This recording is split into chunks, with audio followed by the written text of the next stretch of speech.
And we are coming down in 3, 2, 1.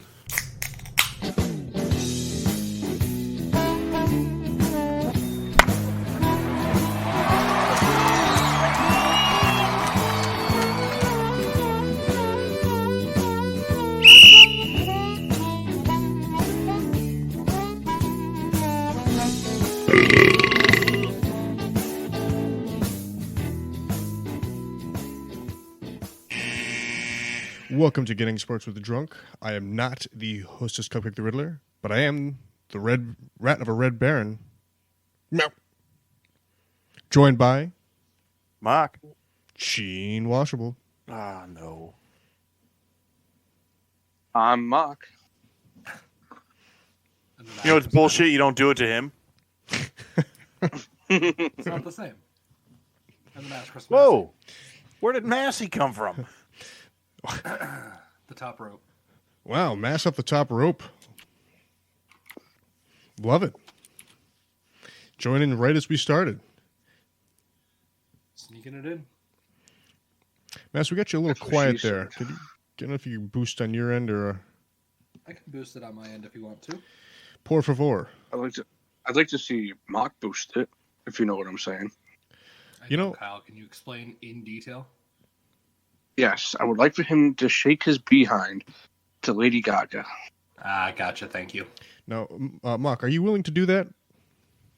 No. Okay, well then it's settled. Kylie's not going to do it. Is You this get him any better drunk for you, enough. Kyle or Kendall? Yes, that's perfect. If you get him drunk enough, he'll do it. Maybe.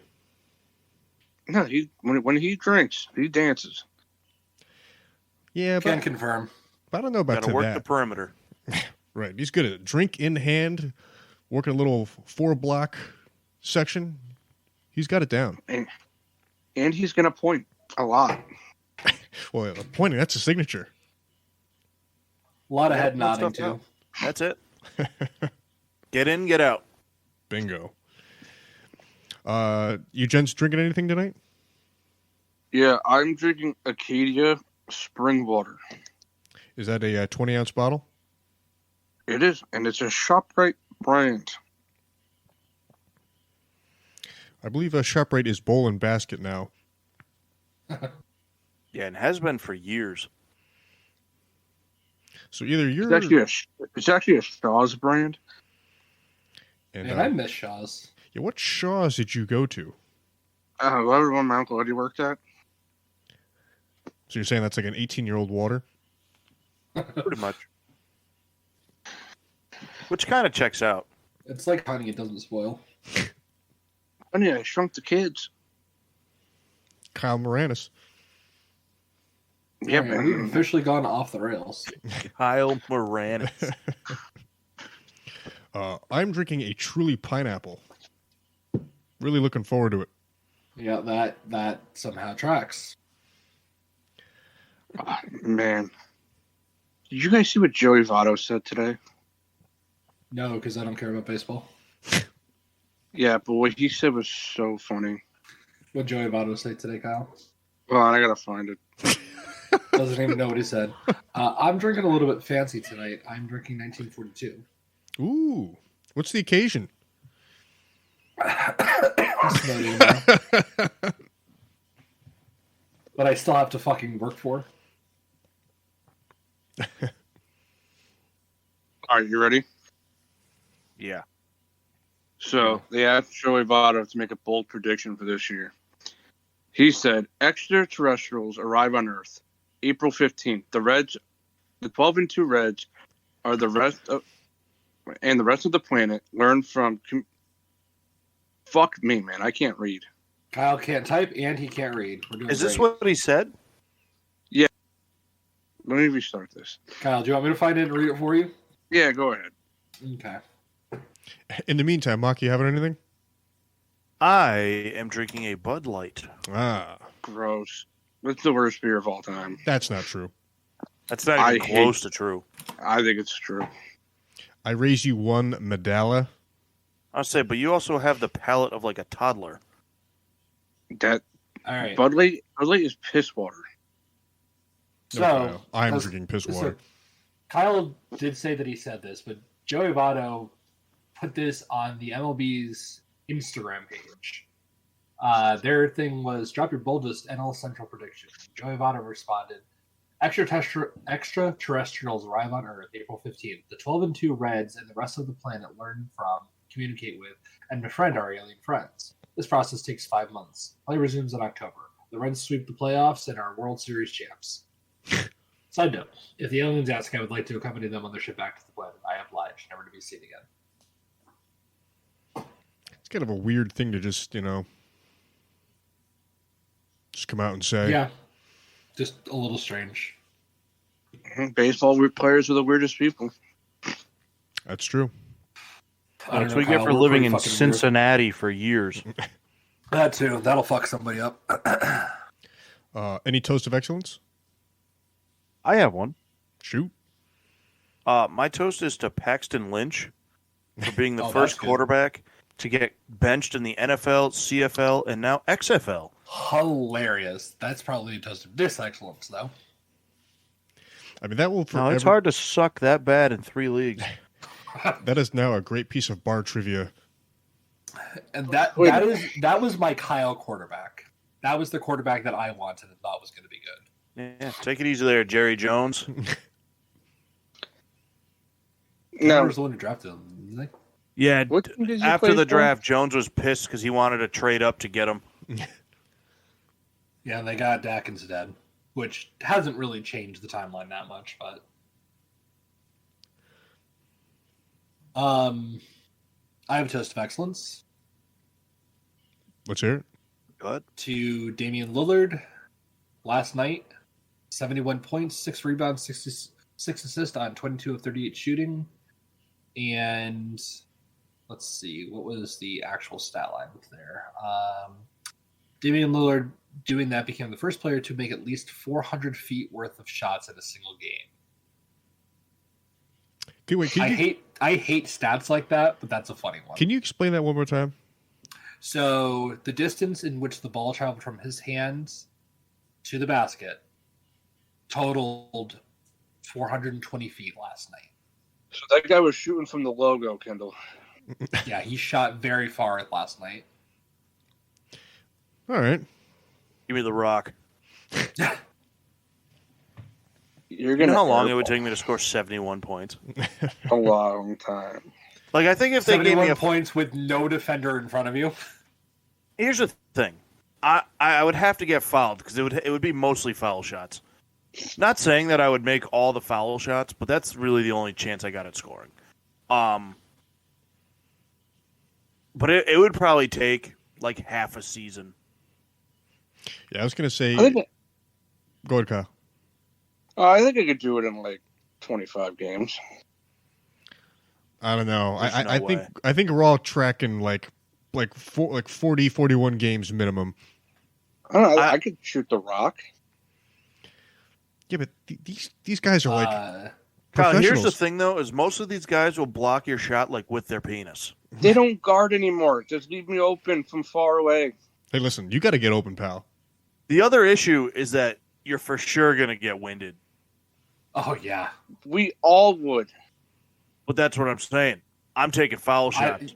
I don't think anybody's just disagreeing with that. You're the one who's saying you're going to do it in 25 games. I think I'm getting bullshit like reach-ins. They wouldn't have I'm to. gonna have a lot of reach in on turnovers. There's gonna be a lot of turnovers. I can tell you that. it. I think you get to 71 turnovers in like 10 games. My goal is That one, I mean, is possible. I'm going to travel exclusively. Kendall, you travel every time we play. That's not true. They are going to steal the ball from me a lot.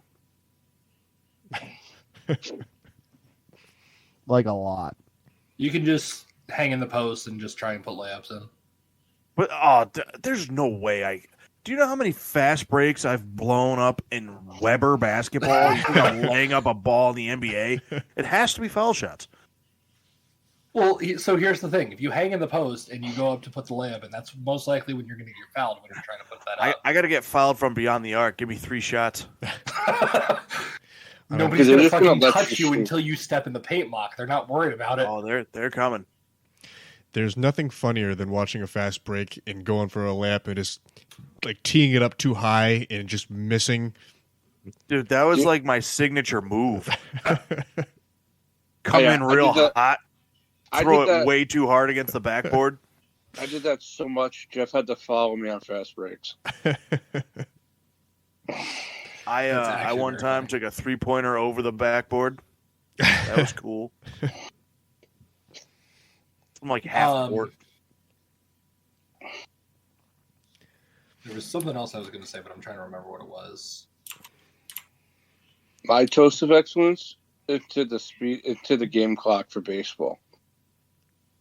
It's actually turning out to be pretty good for this. So I'm gonna put forth a postulation here, and Kendall, I need you to vote with me because you're the only one else that can vote. Okay. I vote that we hereby ban Mock from the Giants' winning toast and Kyle from anything baseball related toasts. All right. Why? Deal. Somebody has to fucking talk about it. The clock is dumb. It's going to cost a big game at some point. You're right. So somebody tell me about the clock because I don't care enough to follow it. So what happened? You just have 15. You have they like time you from the moment you touch the mound. Oh, they instituted a pitch clock. Yes. Yeah. Okay. Yeah, I mean it's what's the penalty if you don't throw in the time frame? It's a strike, or for hitters, it's a strike if they don't get into the box in time. For pitchers, it's a ball. It's already impacted some games at multiple levels. I've seen like on Sports Center clips. It impacted the Red Sox game the other night. And how long is the pitch clock? 15 seconds. 15 seconds? I don't really. It's like, I think it's a little longer. I was going to say 15 seconds seems really short, and that's for somebody who doesn't even watch. I think it's like a weird number. Something about like 22 stands out to me, but I could be just making that up. Here, let me Google. It's one of those things that it's going to end up impacting a very meaningful game towards the end of the year. And it's going to be dumb. Are they doing it for the playoffs? I Players don't will have have 30 it. seconds to resume play between batters. Between pitches, pitchers must have 15 seconds with nobody on and 20 seconds if there is a base run. Okay. So it does kind of change depending on the situation. Yes. Well, I will be right back. Yeah, we'll get into that a little bit more in a second. I just want to get my toast real quick. I was giving it to Maksheen Washable, who participated in a disc golf tournament over the weekend at Cranberry Park in Norwalk, and came away victorious. Yeah, thank you. It was pretty And you cool. got a $12 gift card. No, 45. And How much did you pay for the tournament? 40. Huh? Got your money back. And then some. And then some, yeah. I was $5. hoping, for the listeners, kind of give us a little breakdown of the day. I know in Connecticut it was freezing. It was pretty cold. And it was snowing. Yeah, so I mean, this course up in Norwalk, I've only ever played it twice, and it was last year. Once preparing for and then playing in this event. Last year was rough. Because of the snow. No, I mean last year, like weather-wise, it was the first round. It was frozen. Everything, the whole course was just a sheet of ice. When we went, there was a lot of snow. Honestly, I don't remember. I don't remember snow being there when we went. Yeah, it was me, you, and Massey. No, that was Cross Farms. Oh, different one? What? Yeah, when we went to Cranberry, I think it was me, you, Paul, and Kendall. Yeah, and we went out there. What's that? I'm trying to remember. It's the one in the dog park. Yeah, it's in like the center away. of a giant dog park. Wasn't there a lot of people walking in front of us? Is that the park? Probably. It was pretty busy, I think, when we went. Yeah, it always is. I mean, even Saturday. I mean, you said it. Saturday here was freezing and had a little, a step up from a snow flurry. I mean, there were still dogs fucking everywhere with people. But yeah, last year had a big collapse at the event. But this year Paul was able to get in, and we went down there together. we both ended up on the lead card for our division for the second round, and I didn't have the collapse this year. I was able to hang on. Some redemption. The kid that was behind me, he was pretty much always within 2 strokes, and then unfortunately for him, it was on because we started on hole 4, so it was on hole 18. So towards the end of the round, he just kind of had a somewhat of a blow up hole and went OB and just couldn't really recover from it. Mm-hmm. So then that was that. But no, the event was cool. It was so cold. I It got was a so question cold. for you. What's up? What happened if you threw say you threw a tee shot, right? Yeah. What happens if the dog gets it? So I would imagine. I mean, I don't know what the official ruling is. I don't know if they would if the card makes a decision as to where the disc was, and you kind of go from there. They could also rule it as like a lost disc, and then same thing. They play from where they think it was, and you take a stroke penalty. That's fucked up. Yeah. I would. Oh, go ahead. But I mean, from what we saw, the dogs didn't even really bother. It's tough because there's certain holes where you're throwing over the pet, so there's people walking, and they don't give a shit about the disc golf. So it is kind of wild. The thing that was killing, and it cracked me up the whole day, was I understand the dog walkers have the right of way. Like they told us that right up front, which is fine. But they're walking through and they're not even looking around.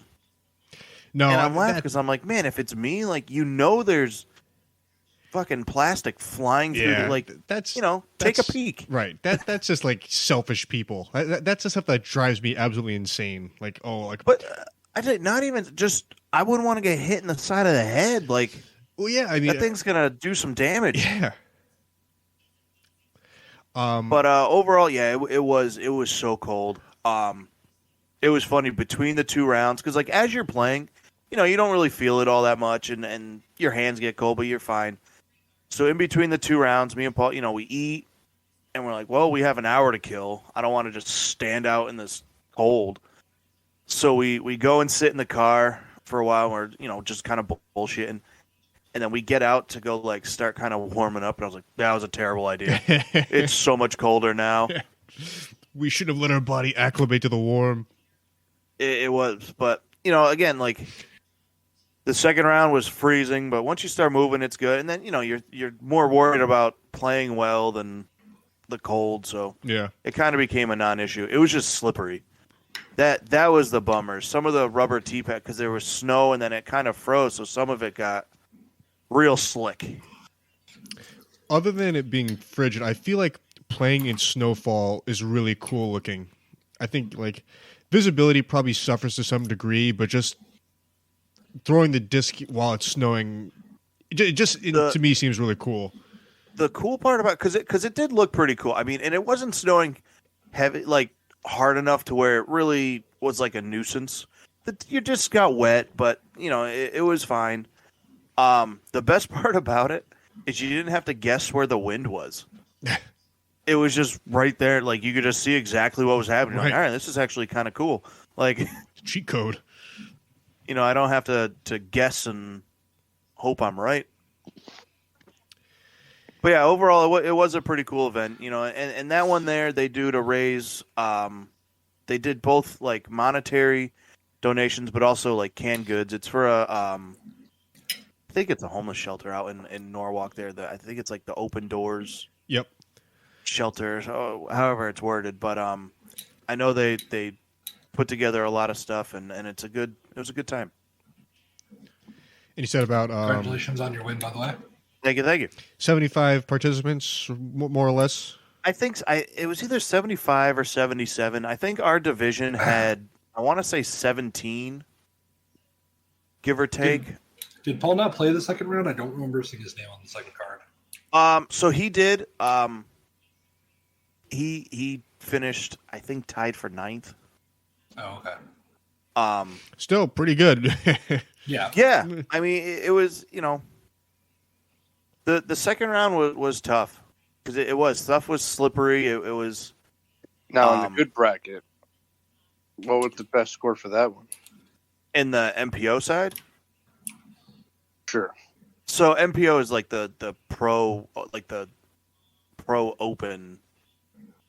Yeah. So yeah, I can actually look because I don't remember offhand.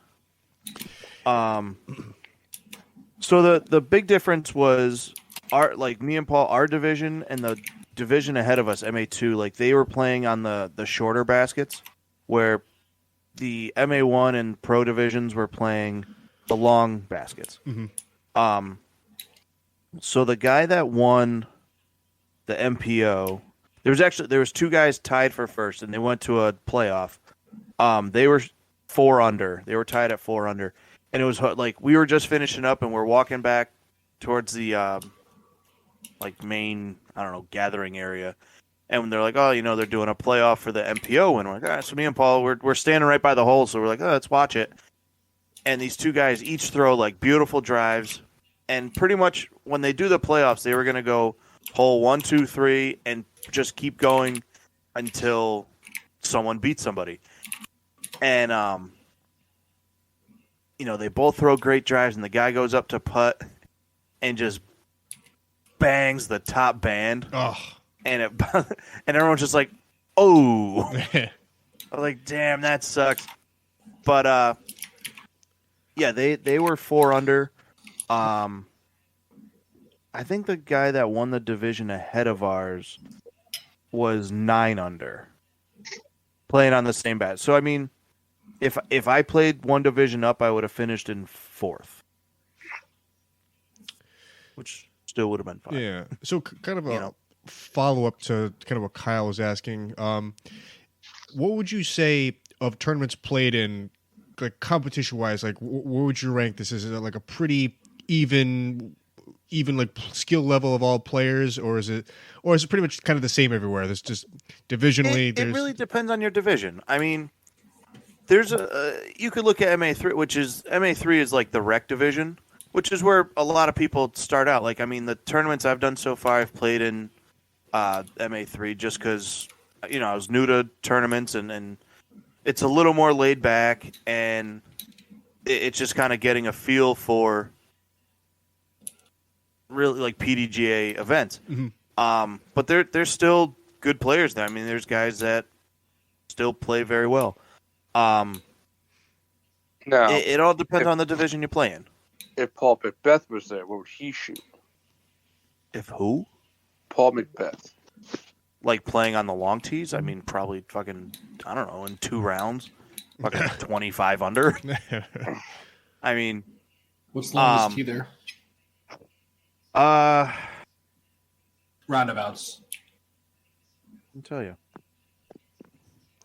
It's tough because it is far for pretty much all of us, but we should find a time to go play that when it's warm. In the summer. Well, so I've never played there, obviously, in the summer, but just talking to people they're like, that place in the summer, they said, is an absolute disaster. It's almost unplayable. Oh, just because the Why is people. that? Because, so I don't know if you were away, Matt. Like, it's also a dog park. And it's a really nice dog park. So I mean, I was saying Saturday was freezing, and the place was packed. So I can only imagine in the summer. I mean, there's just got to be hundreds of people, right? And it's just tough because, like, if it's just us down there playing, then yeah, you don't mind waiting. But like, you're trying to play in an event where you're trying to play well and stay and like. You got to stop to wait for this fucking guy to what? And it's like, come on, man! Like, we're trying to do something here. Yeah. But overall, it was a really good event. We had a good time. It was just fucking cold. Yeah. Was it as cold as that windy day? No, because it wasn't like 4 degrees. But you're just outside for 12 hours. I get you. I got home, and I remember me and Paul were talking. I was like, dude, I didn't get warm till like the next day. Stand in the shower for a half an hour. It doesn't. You just get that chill. Yeah, that's the roughest thing. Nice glass of brandy, warm me right up. But it not was all definitely cool psychopaths.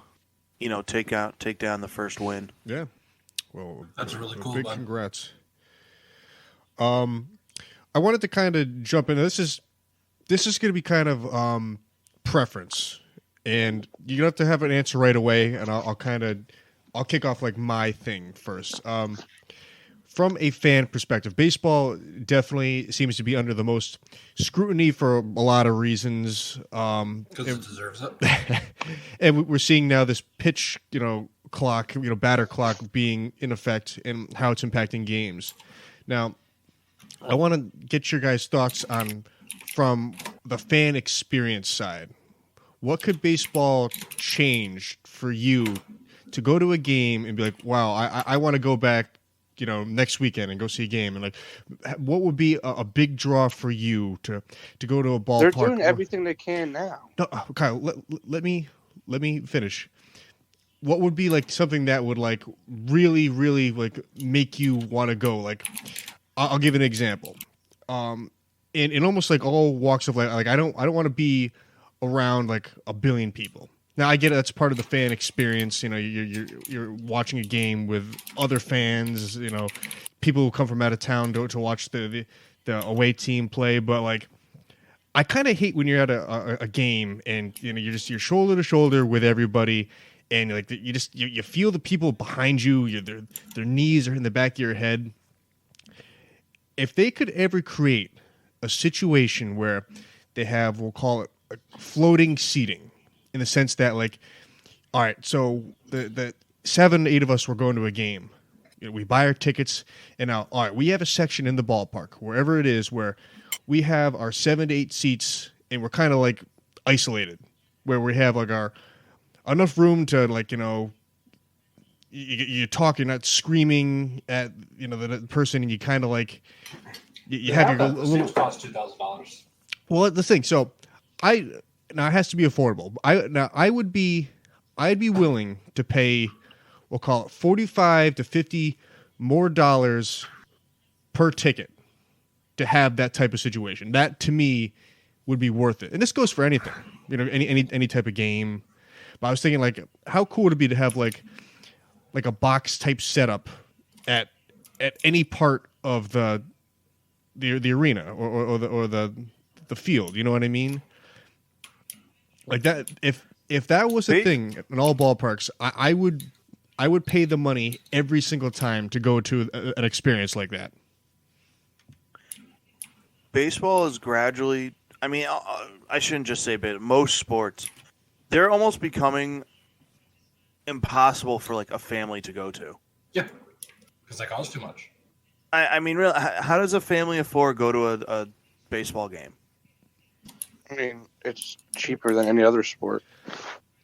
But forget the ticket price for a second. But just like I can do ticket price comparisons. Give me half a second.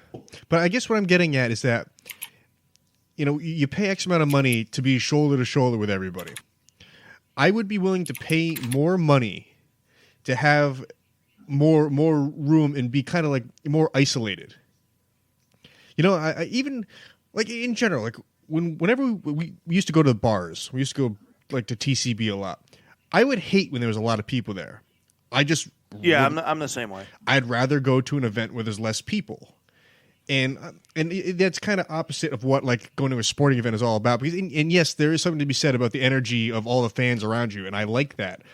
But if I could be in, I don't know, we'll call it a 15 by 25 little block, and we have our little section, and then next to us is another little section. I mean, I think for the fan experience would just be better.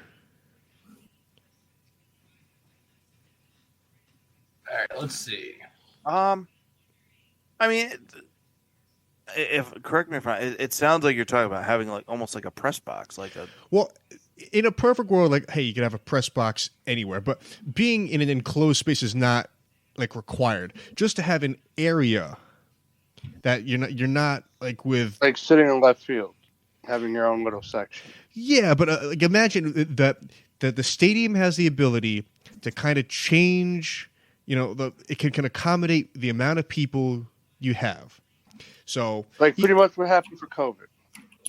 sort of, yeah, but like eliminate. So not like all right. So this forget the empty seats. Just take the seats out and have the stadium be a way that they could design it how they want per game, and it wouldn't be difficult to do because they sort of do that anyway in like multi-use arenas that do like hockey, basketball, and like Disney on Ice. Like that type of stuff exists. Like they can change seating how they want. They just don't because filling the seats is what makes the arena money. Pretty weird that you said Disney on Ice. Well, that's just an example. Like I was thinking of like down in Bridgeport, they do like the monster truck you thing went down to there. Disney on Ice, Kendall. We know. I am a performer on Disney on Ice. We know. I'm It's tough because if they do something like that, right? I mean, you're gonna pay, like you said, say another $40 to $50 per ticket, but I mean, that's just to walk in the door. Like everything is gonna prices, not including travel to get to the stadium. But right, I'm saying that I'm knowing that already going in that I'm going to be paying an arm and a leg to get a beer and a hot dog. Fine. So let me try and answer this question for you because I feel like I was just having this discussion the other day. And I'm going to use baseball as an example, but then I will use hockey as an example. I fucking hate going to baseball games. I like going to baseball games because of the people that I'm going with. Like, we're going to Philly in April, and I don't want to go to the game, but I want to go hang out with my friends, so I'm going to the game. There's nothing enjoyable about baseball that could really entice me to go because, A, it takes fucking long to get to these stadiums. And I know that's just a locale thing. I get that. B, it costs a fucking arm and a leg to get through the door. C, it costs the other arm and leg to even buy a beer. And D, it's just not entertaining to watch, but that's just me. I know that's going to be divisive. However, I also don't enjoy watching hockey. Generally, I enjoy watching hockey more than baseball. Hockey, at least, is a little bit quicker for me, even if more stuff tends to happen in baseball. But there are events that go on in the NHL where they do like promotions where they'll do like super cheap beer games and stuff like that. Like, I'll use the Wolfpack. I know it's not an NHL team, but the Wolfpack does dollar beer nights on Friday. Mm-hmm. And that's fucking fantastic. I'm not going there for the hockey. I'm going there for the beer and hang out with friends. That's the reason why I'm going. And that's fair. What's going to entice me. And the Falcons are the way that would get so many more people to the game if they just took a little bit of time and lowered concession prices. Yeah, and I agree with the sentiment of what you're saying. Is that a lot of stuff. It's better when you're the people you're going with. I totally agree.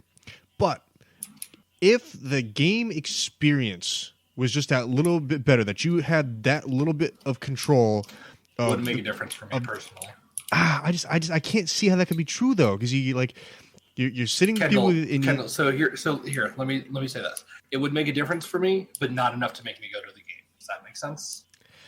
Yeah, I mean, if I'm going to the game, I'm not dreading it as much. But if I had the choice between going and not going, I'm still probably not going unless I'm going with friends. So I guess this is where I share a similarity with Kyle. Like I could watch any baseball game. I could throw on any random game and I'll enjoy it. I'm fine with doing that. I'll put it on in the background while I'm doing stuff because aside from Kyle, there's no way you're going to tell me you sit there with your phone in your fucking lap and watch the game straight through aside from commercials. If you tell me that, I'm going to come over and dump out all your liquor in your cabinet. Well, in general, and this kind of goes for all sports, like I'm paying decent enough attention, but yeah, I'm playing around on my phone. Sure, you're paying decent enough attention, but you're not making that your sole attention. No, I mean, I'd say it's definitely, I call it 70-30? 70-30. That's totally fair. That's fair. Yeah, and I'm perfectly fine with that. That being said, there's no way in hell that you're going to tell me that it's much more enjoyable to go watch it in person enough that I'm going to leave my house where I could have just as good, if not better, viewing experience. Well, I'm of the opinion that there's certain sports that are better viewed on TV than in person. Yes, all of them. Well, it's just because for multiple reasons. That's not true. The convenience of having a bathroom 2 seconds from where you're sitting, and you're lounged out, and you can do basically whatever you want. But there is a fun side to like the in-person experience, and for me, but it's not the game. It's what happens at the game. You're not enjoying the game. You're not. But I am. I struggle with watching live sports in person because I don't feel like there's ever anything there enough to entice me. Like, I can't take my fucking eyes off this, or I'm going to miss something. I just feel that like I enjoy going to the live sporting event, but I kind of cringe at the thought of being all right. I'm gonna be in this 25 seat row with all these other people that that just makes it worse. Are going to be annoying.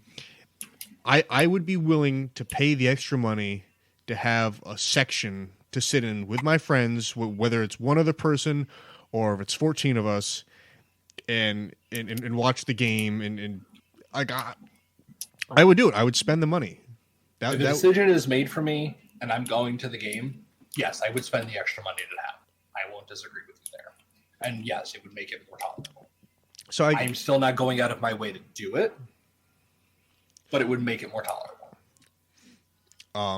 I would just push like if that was an always available option for any event, that would be like the perfect situation for me. I would go out of my way to try to go to more games if that were a thing. It's the biggest aspect that I fucking hate about it. And again, I know it's locale and it changes depending on where you live, but it's just such a fucking day of everything. I hate that. Well, it's wake up early, go get on the train or start driving down. Make sure you get there early so you can get into the gates as soon as the game opens, and then you can sit there for a fucking hour before the game starts. Oh, and then go get your shitty hot dog and $20 beer.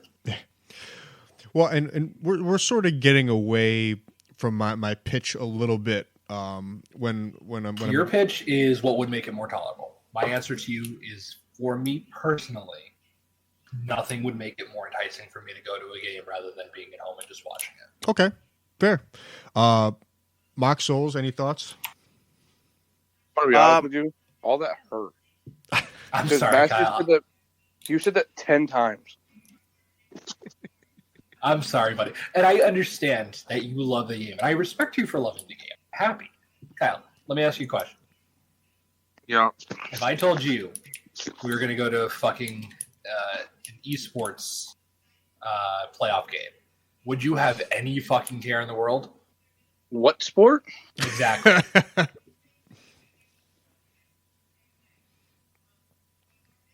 Certain people like different things. And I'm perfectly fine with that.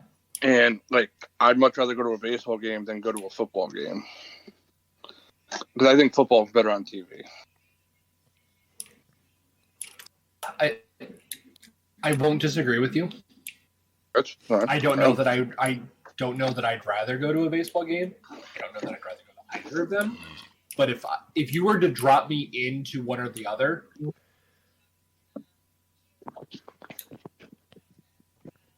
I don't know, toss up. All right, so Massey's kind of the opinion that there's nothing that anyone could do to improve the fan experience to make him to want to go to a game. Souls or Mock, do you have anything, any ideas? If not, that's cool. I was just curious. I mean, I'm going to be honest with you. Totally hypothetical. I don't personally like the idea of like the kind of little corrals. Okay.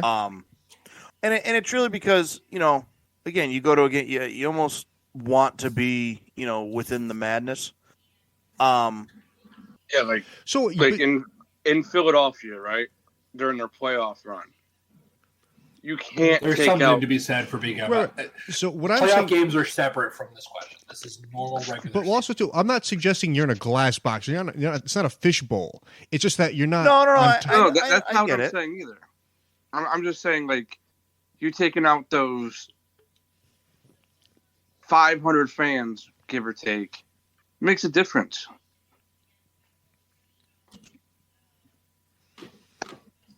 You know what I'm saying? All right, so I think I will agree that like the space is finite. The stadium can only be what it is, and for it to be, we'll call it adjustable.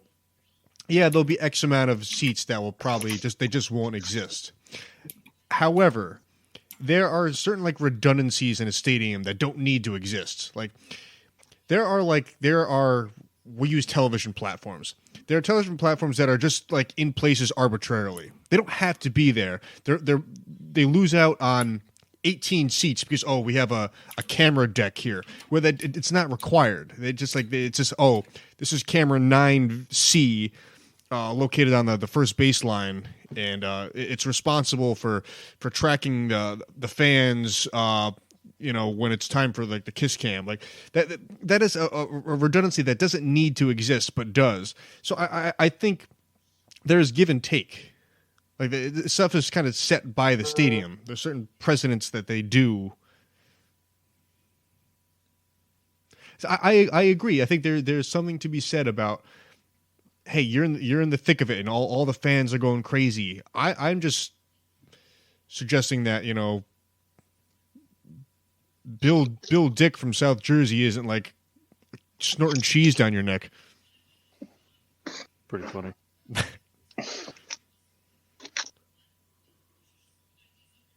I get it. Hey, Max, can you do me a favor and tell Kyle again how much you don't want to go to that game? No. I didn't say I didn't want to go to the game. I said I didn't want to watch the game. I'm going to enjoy going to the game because I'm going to be with friends, and that's what matters the most. It'll be a fun game. Could you bring back some crab It fries? probably will be, but I'm not looking forward to the travel, and I'm not looking forward to How are you not looking prices. forward to the travel? The travel's fun. Kyle. It's 3 hours in a car. That's not fun. You don't make the best of it, that's why.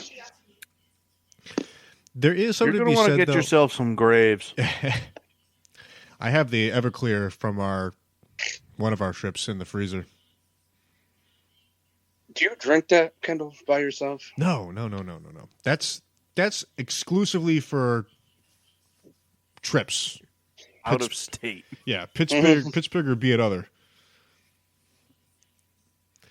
Like, I think the trip to Philadelphia is the furthest distance you could really go in a day, and for it to make sense. And even then, I enjoyed the times that It still sucks. like the times we stay 100%. over. I prefer those. Well, actually, the way home sucks. Both suck. Nah, everything No, else is fine. The way home sucks. Because the ride down to Pittsburgh is always fun. The ride home from Pittsburgh. No. The first couple hours of the ride to Pittsburgh is fun. Oh, man, Yeah, I see, have a blast the whole way. Kyle, you got to keep in mind, we're also looking at it as, we don't drive the trip. Oh, I get it. But that's a big You guys difference. notice though? You notice though when we have the CD, we kind of like forget what's like that it's on like through halfway, Never- and you catch Fuck like every random CD we've ever tracks. made. What was that? Fuck every CD we've ever made. Why? They're just all bad. I think we've They're had not bad. I We've had love one some of good those. one. Listen, Massive- I'm not massive saying they're people- bad songs. What I'm saying is we listen to them for fucking 16 hours, and then I throw the CD out the window. Well, what happens is, it's at one point or another we decided there are certain songs that are always on the playlist, and then it turns out that 17 of those songs are always on the playlist, leaving Yeah. room for one other new song. It's because nobody lets me fucking make a digital playlist. No, I think we did when we went to Philly. We had a Spotify Did playlist. we? Okay. Yeah, I think the CD is also kind of was exclusive to Pittsburgh. And I've thrown them all out the window. So we'll take you through some songs that are always on. The Drake and Josh theme song, always on. Classic. That was only on once. No, that's been on a couple times. Was it? Yep. Hooked on a Feeling has been on a couple times. Look Down a Feeling, Dancing in the Moonlight, Yep. Dancing in the Moonlight. Fireflies. Yep. Fireflies. Nothing But a Good Time. What's the song by? It's not by Dio, is it? Dio. Oh, Holy Diver. Holy Diver. Holy Holy Diver. Diver. Yes. So, Holy Diver, I think, has only been on the the playlist once. That was a Maple Ave thing. Was I it? fucking hate that song. It was so funny. That was like one of my favorite things for a while. Because we'd say like we'd ask Alexa to play Holy Diver, and the intro is just so long. Da, da, da, da, da, da, da, da. You listen to it for like a minute and a half, and then we turn it off. You know what was funny? What's that? You know it's dumb. Sorry, go ahead. No, go ahead. I was going to say that, then sometimes people get targeted and we got to listen to the Kevin Nash theme song a bunch of times. So that's always cool. Yeah, but that's always the song that we just always tune out. Yeah, because it's a bad song. They're all bad. The only reason why we know Dancing in the Moonlight's on because we have to dance to it every time. Good song. Or we end up with, we had that Baha Man song once. That song sucks. Oh my god, what can I think of the name of that? Crocodile Rock. Yeah, there we go. Yep. Song is fucking hot garbage. It's whatever. It's a bad song, Kyle. It's just catchy, man. We've had a Nickelback tune on there. Oh, Animals, right? Animals. Picture. Was Picture in there? Yeah. I think that may be in every timer too.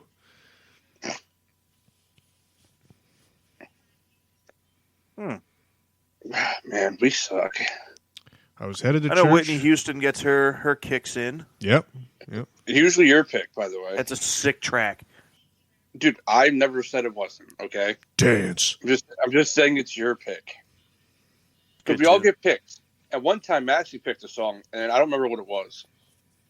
It was not a real song. It was "Suck My Tentacle" but By the Hentai Boys. myself laugh. No, because we I made asked myself Matt laugh to pretty pick hard. a song, and he didn't say anything. He told he said something. I was like, you know what? Look this up and see if this is a song.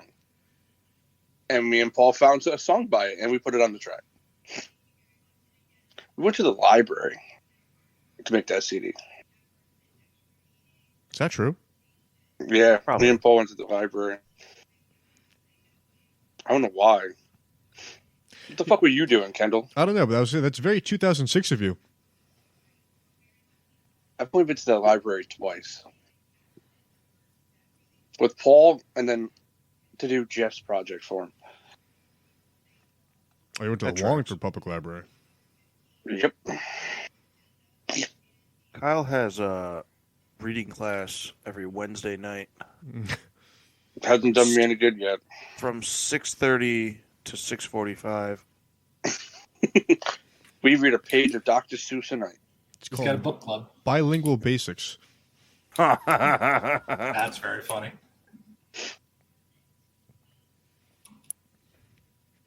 Also, did Paul die tonight? No, I believe he had a work thing. he may join us a tad later, perhaps. So no. Well, TBD. TBD. Hey, so did you guys see that Carson Wentz got released? What's that? Yeah, who cares? Oh, Nobody. Add him to Kyle's list of quarterbacks.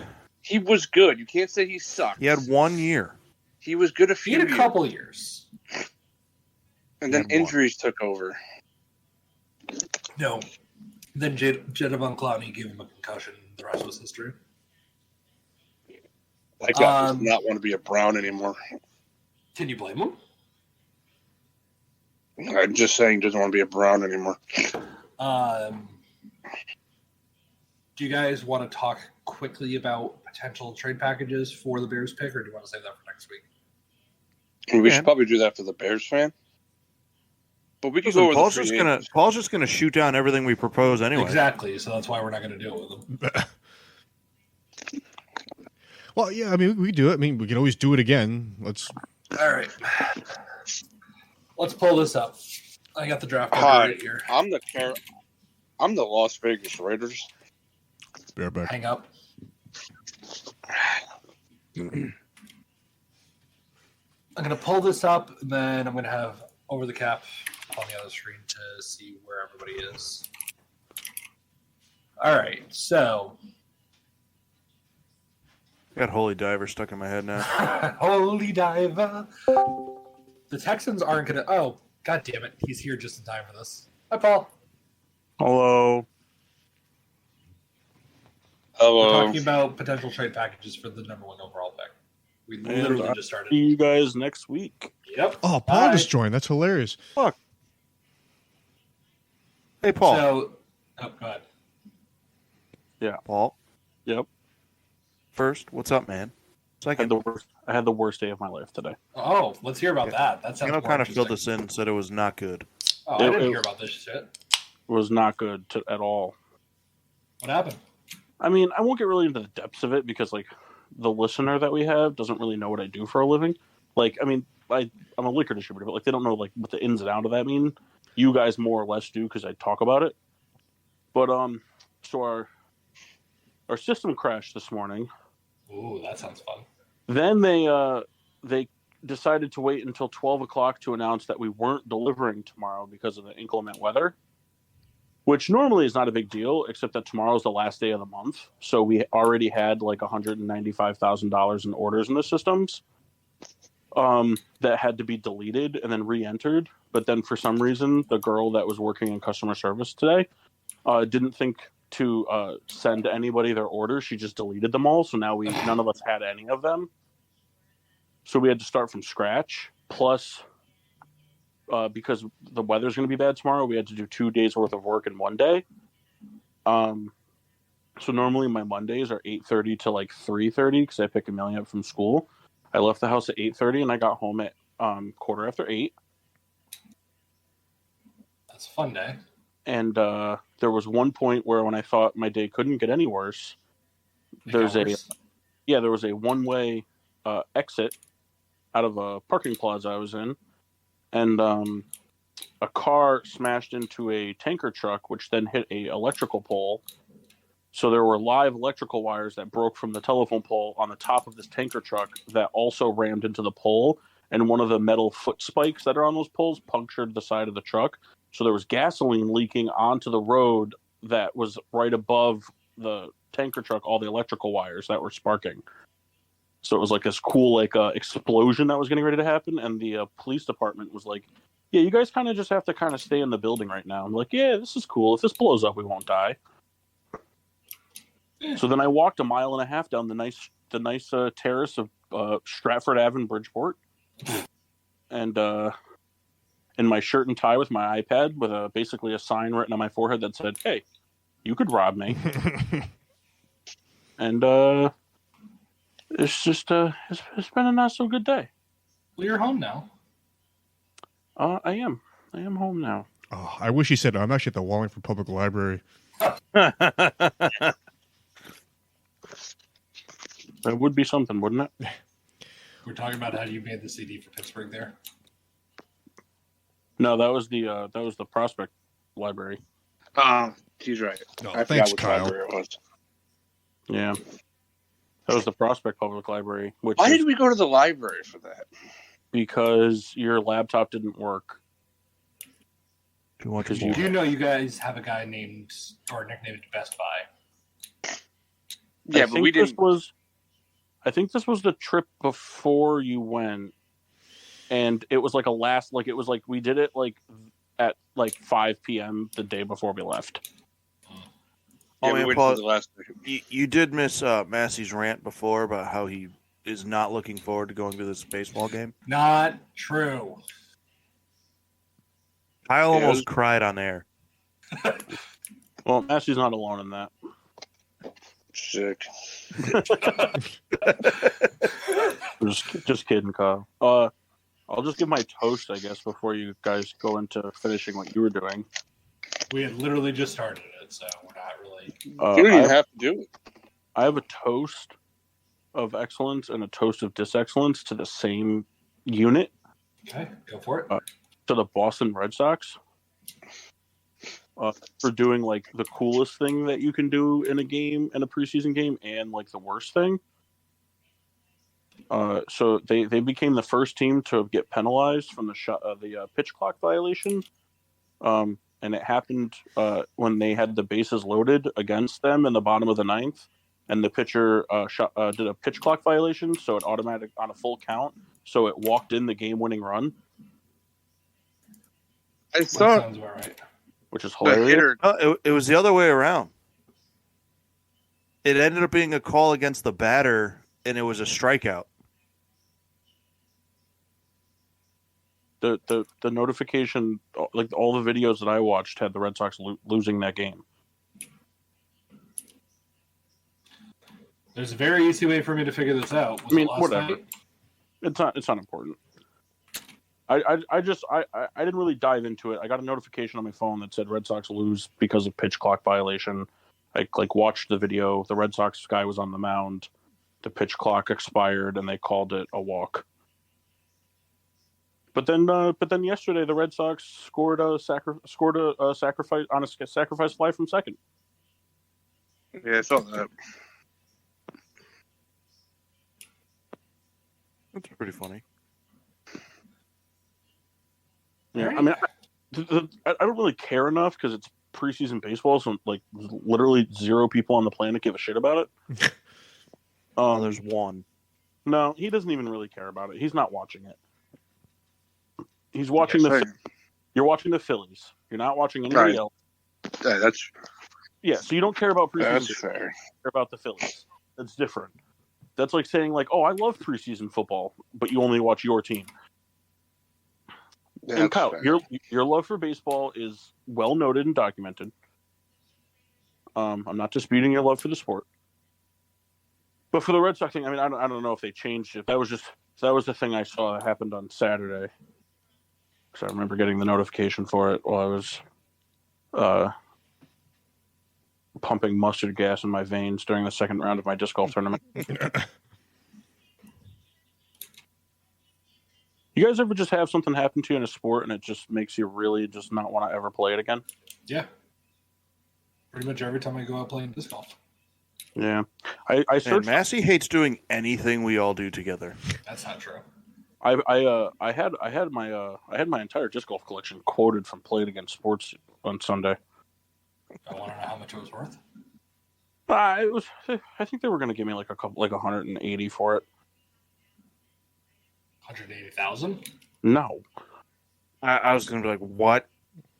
not $180 for all the I mean, there's some discs I would keep just because like the dinosaur ones and stuff. I was just like over it. I was like, I'm never going to play this again. It'd be a real bummer. Pickleball, man. I've been saying it. Pickleball. Listen, Matt- I will go play 4 straight weekends of disc golf if we go play pickleball. Mass. Once spring hits and Mock gives up on disc golf for softball, It doesn't happen. It's going to happen this year. I mean, I played disc golf already. Or disc golf. I played pickleball already. I played it 2 weekends ago. Yeah, but I have a thing with slipping, so I need it to be dry. It was dry. It was cold. I had pickles in my burger recently. What do you think about that mess? Kendall, was my sigh of just divisible, just not good enough for you? It was a sigh of approval, as I recall. I got to get out of here.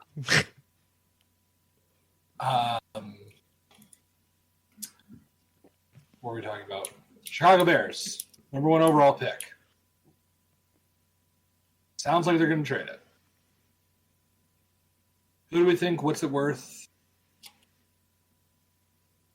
I can tell you as a Bears fan, I hope they do the AFC South carousel that everyone keeps saying would be cool.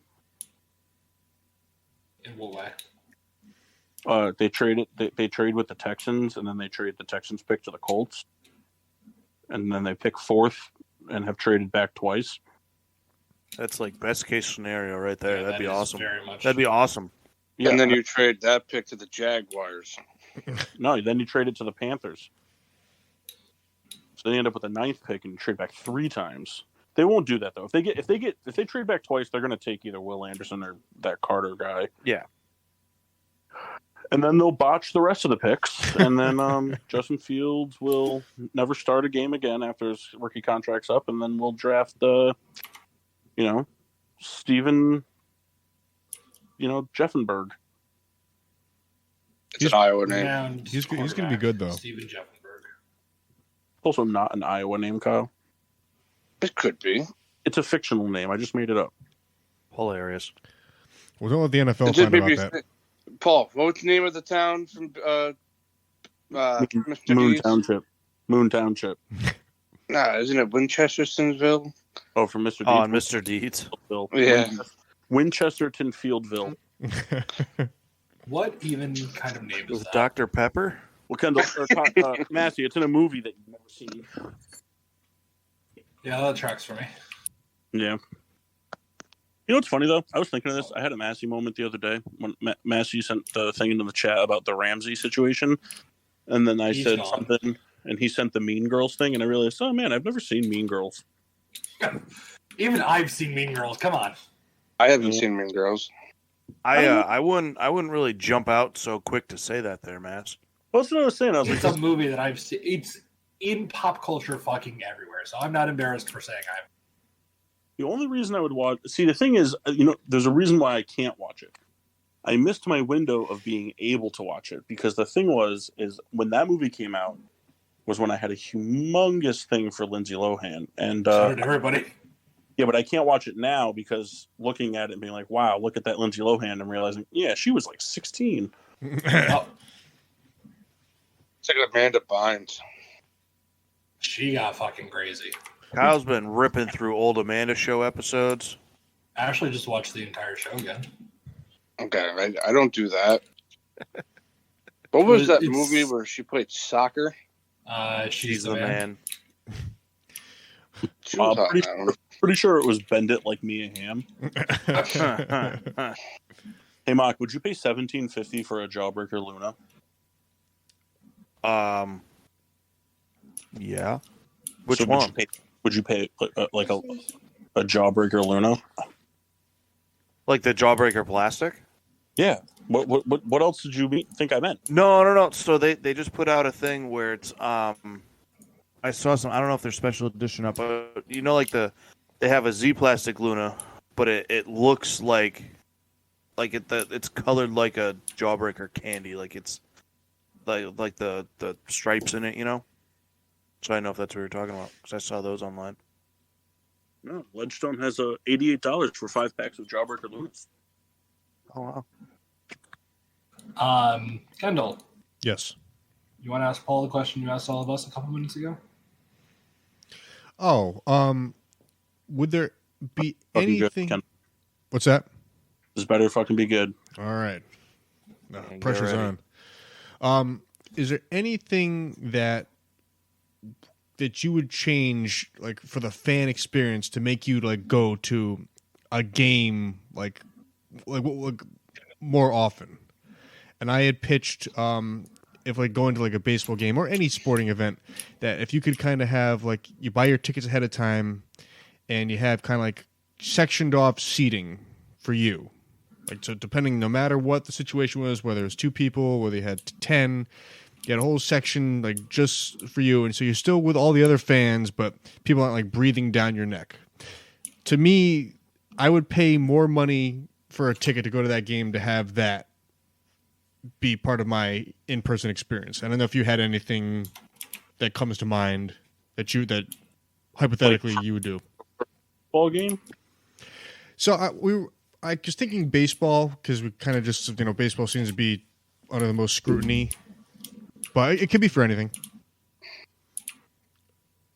So what could be changed to make me more interested in going? Totally hypothetical. If you had like a perfect situation, like from a fan's perspective, something that could happen or you would like to see happen. Aside from just lowering ticket Right. price. Massey said there was nothing that could be done to make him. And then he doesn't even want to go. Right. Yeah, I it's, fucking hate Kyle, so I get it, we're talking man. about I get it. Talking about what? I'm confused. He's just asking. We all agree that it sucks to go to games, except for Kyle, because Kyle's Kyle. But like, Ken wants to know baseball games specifically, or all sports? Well, any sport. Any sport. We said I pitch it as baseball initially, but it kind of molded in to be any sport. Okay. For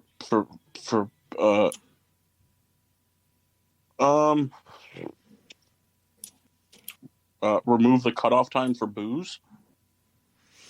I mean, it would be sweet. I think Canada doesn't follow that, right? Well, Canada just doesn't do it for hockey. Well, they're making the right call. I mean, I don't know, for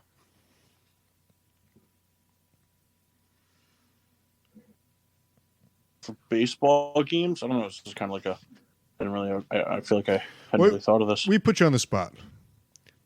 I will say that. So for baseball games, I would say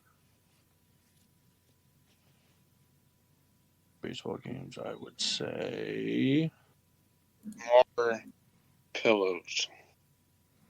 Well, Paul's thinking, I just wanted to make mention, we talked about this on the show. When we went to that Yard Goats game, I was convinced that I was going to be able to leave with those beers.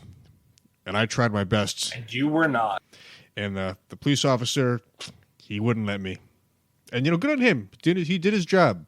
But I really thought I was walking out with 3 beers. I also made Kendall spit beer everywhere. Oh, so funny. Cool story. And then I was trying to chug all these beers, and wasn't happening. I don't know what I would change for the baseball game. I mean, it's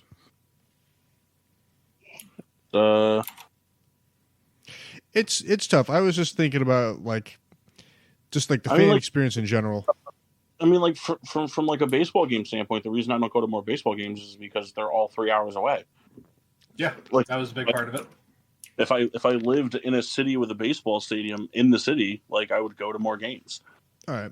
So I mean, pretend it wasn't a proximity thing. Unless that's really just it. That's just it. That's the reason I don't go. I don't go to football games because I think it's what you're getting for what you're paying is not worth it. I don't go to basketball games because they're too far. I don't go to baseball games because they're too far, and I don't go to hockey games because I don't like any of the teams that are close enough to go to, and they're too far anyway. All right. But there's nothing, even hypothetically speaking, that you could come up with. And if there's not, there's not. I was just because even if the Yankees offered free beer for 6 innings, I'm still not driving 3 hours to go to the game. Man, I fucking would. Could you imagine that? The lines would be pretty rough. I would just wear cotton pants, something something absorbent. Well, it's something that diapers are made of. Why wouldn't you just wear wear a stadium, buddy? Even when you're pissing yourself, you're doing it wrong. Or he says I would wear cotton pants. Well, I said it wrong. I was thinking like Cottonelle, and then just said cotton. It's funny because of course they make cotton pants, but imagine just I got my cotton pants on, so I could just piss anywhere I want. Don't worry, guys. I came prepared. Yeah, these are my cotton pants. Piss trapper. Yeah, I don't think there's anything that could for me, it's a proximity thing. Is really what it is. So it's I don't I'm not going to drive 3 hours to go watch the Red Sox or the Yankees or the Mets. If we were closer, I would hate it less. But I'm still not trying to go out of my way. If I lived in I don't know, some southern Massachusetts city, even as a White Sox fan, I'd probably go to a dozen Red Sox games a year just because they're there, because I like going to live sporting events. The only one that football would have to offer something pretty sweet, give me a jersey every time I go.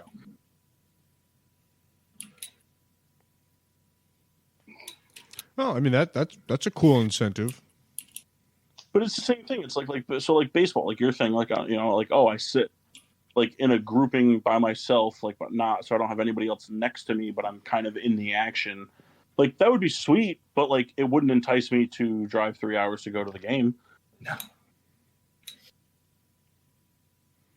Hey, that's fair. I fucking hate waking up. I fucking hate the drive or the train or whatever the fuck it is that we're doing to get there. What Matt's saying is he just hates our company, Kyle especially. I mean, really, that's what it is. We haven't seen him in months. That is pretty true. I've been riding with Massey's Christmas present for just it's in my passenger seat. I stare at his name every day. Actually, in matter of fact, I'm pretty sure I saw you all, except for Mock, 2 weekends ago. Might have been 3. I thought it was way longer than that. You know what, Kyle? You weren't there either, so never mind. I saw Kendall and Paul. Wait, where did you see us at Kyle? I was thinking of Ashley's birthday. Rebecca's birthday. Oh, yeah, Rebecca's birthday. Yeah, Kendall, Massey was at your house and you didn't give him the present. Yeah, that's more so me being an idiot than anything. It is funny because I was right there. I was expecting Kendall to be like, yeah, I didn't even think of that. No, he texted me very shortly after and was like, I forgot to give you the present. I was like, I don't fucking care, dude. I think it was more so he just didn't want to give it to you, Massey. Probably. Yeah, He's using it right now. I just like to ride around with it. Kyle still is ordering my gift. It's there. Sorry, I'm still waiting for like a limited edition first reprinting of Harry Potter and the Sorcerer's Stone with Paul. Wait, what'd you say? It was a Christmas gift you apparently got for me in college one year. Oh, that like commemorative edition Harry Potter Harry book? Potter, yeah. Yeah, the book's sick.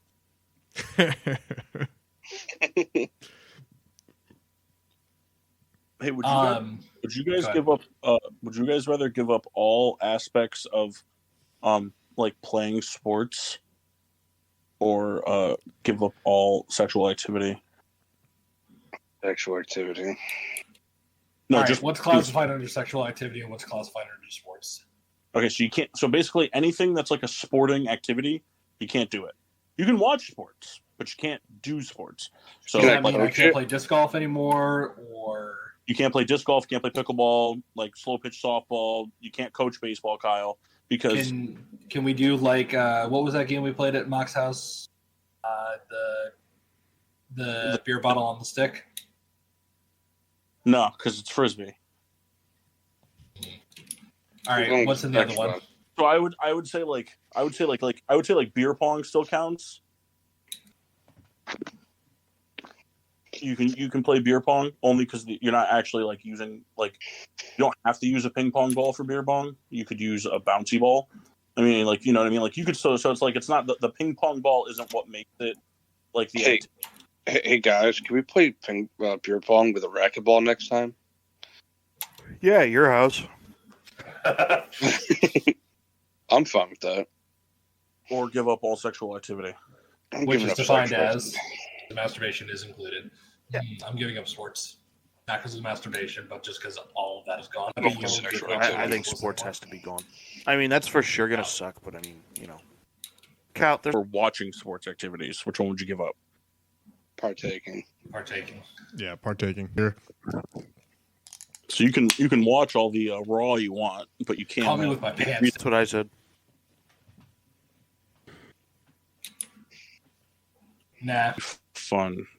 Think of all the correspondence I could catch up on. Honestly, your mental health would probably be better. I mean, we could start filming ourselves and you can watch it back. What? Yeah, we'll have a camera crew, so we'll film us, playing disc golf, pick up basketball. Like, oh man, look at that sick play that Kyle made. Yeah, but then that's watching sports, dumbass. No, because it's us. It doesn't matter. You're still watching sports. No, watching a sport. I don't think what we do is classified as sports. You said watching sports. I like how your argument against it being watching sports is, well, it's just us. Right. I mean, I wouldn't just say like we're not basically doing. What you just said is like, yeah, I won't watch sports. I'll just watch the WNBA. Here. Yeah, that's fair. Shout out to our sisters in the women's league. No, they're Our bad. sisters. That's a Letterkenny quote. All right, Matt. So number one pick. Number one Yeah. pick. Forgot all about this topic. So, Yeah, we're too busy hating current on draft mine. order. We got the Bears. We have Houston at number 2. No shot that they trade up. Why? I don't think that they're going to give Chicago enough to trade up. And honestly, they can have the second quarterback because, I mean, there's no sure thing in this draft. There's not I also just think that the Colts are desperate to give whatever. that too. I don't think anyone's going to be able to match what the Colts are going to offer. Arizona's not taking a quarterback, so I doubt that they trade up. Indy is most likely to trade up. If Cliff Kingsbury was still there, Arizona might trade up. Maybe. Number 5 overall pick is the Seahawks. And I think that they're probably set at quarterback. They'll probably tag Geno if anything. Isn't the tag like $30 million? Yep. Yep. But the Seahawks. Who would have thought? What if I told you guys 3 years ago that Daniel Jones and Geno Smith were going to be making at least $30 million a year? So here's the thing, and I know I'm going to get called bullshit on that. I believe Jones had something in him. I didn't ever think it would That's bullshit. to anything. I mean, it's tough because like his rookie year, he looked, he had turnovers, but they're like, all right, there's something here. And he's just kind of bad for 2 years, and then he looked, okay. Well, I think there's such thing as competent quarterback play, and that's kind of what we've seen. Let Massey finish his discussion about the pick. Sorry. You've interrupted him like 9 times now. I haven't seen you try to change the subject this much than when you fucking stole the bocce script idea from Mock. Oh. It is true. I remember when he did it.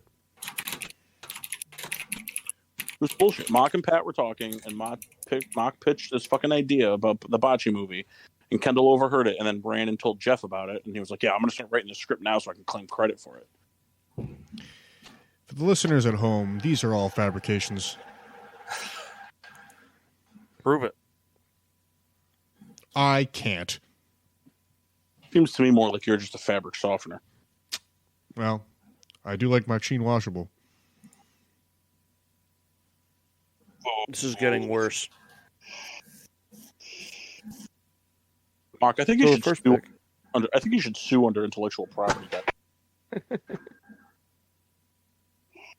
So keep going, Mass. So I think the Seahawks are pretty set with their quarterbacks. They're not probably going to do anything there. They're probably going to stay pat or probably trade back down. I'm not super worried about them doing anything there. They have currently $24 million in cap space, but there's a lot that can happen in between then and now. As we know, the money in the NFL is just fake. It's monopoly dollars. Hey, I do have a question though. How much would the play? So they have the 5th pick. Yes. How much would the 5th pick make, like this year, like next year? Give me a second. I can answer that question for you. It's over. It's like more than like $3-4 million, right? Oh, yeah. Bocce's first round pick will be paid. NFL contract values.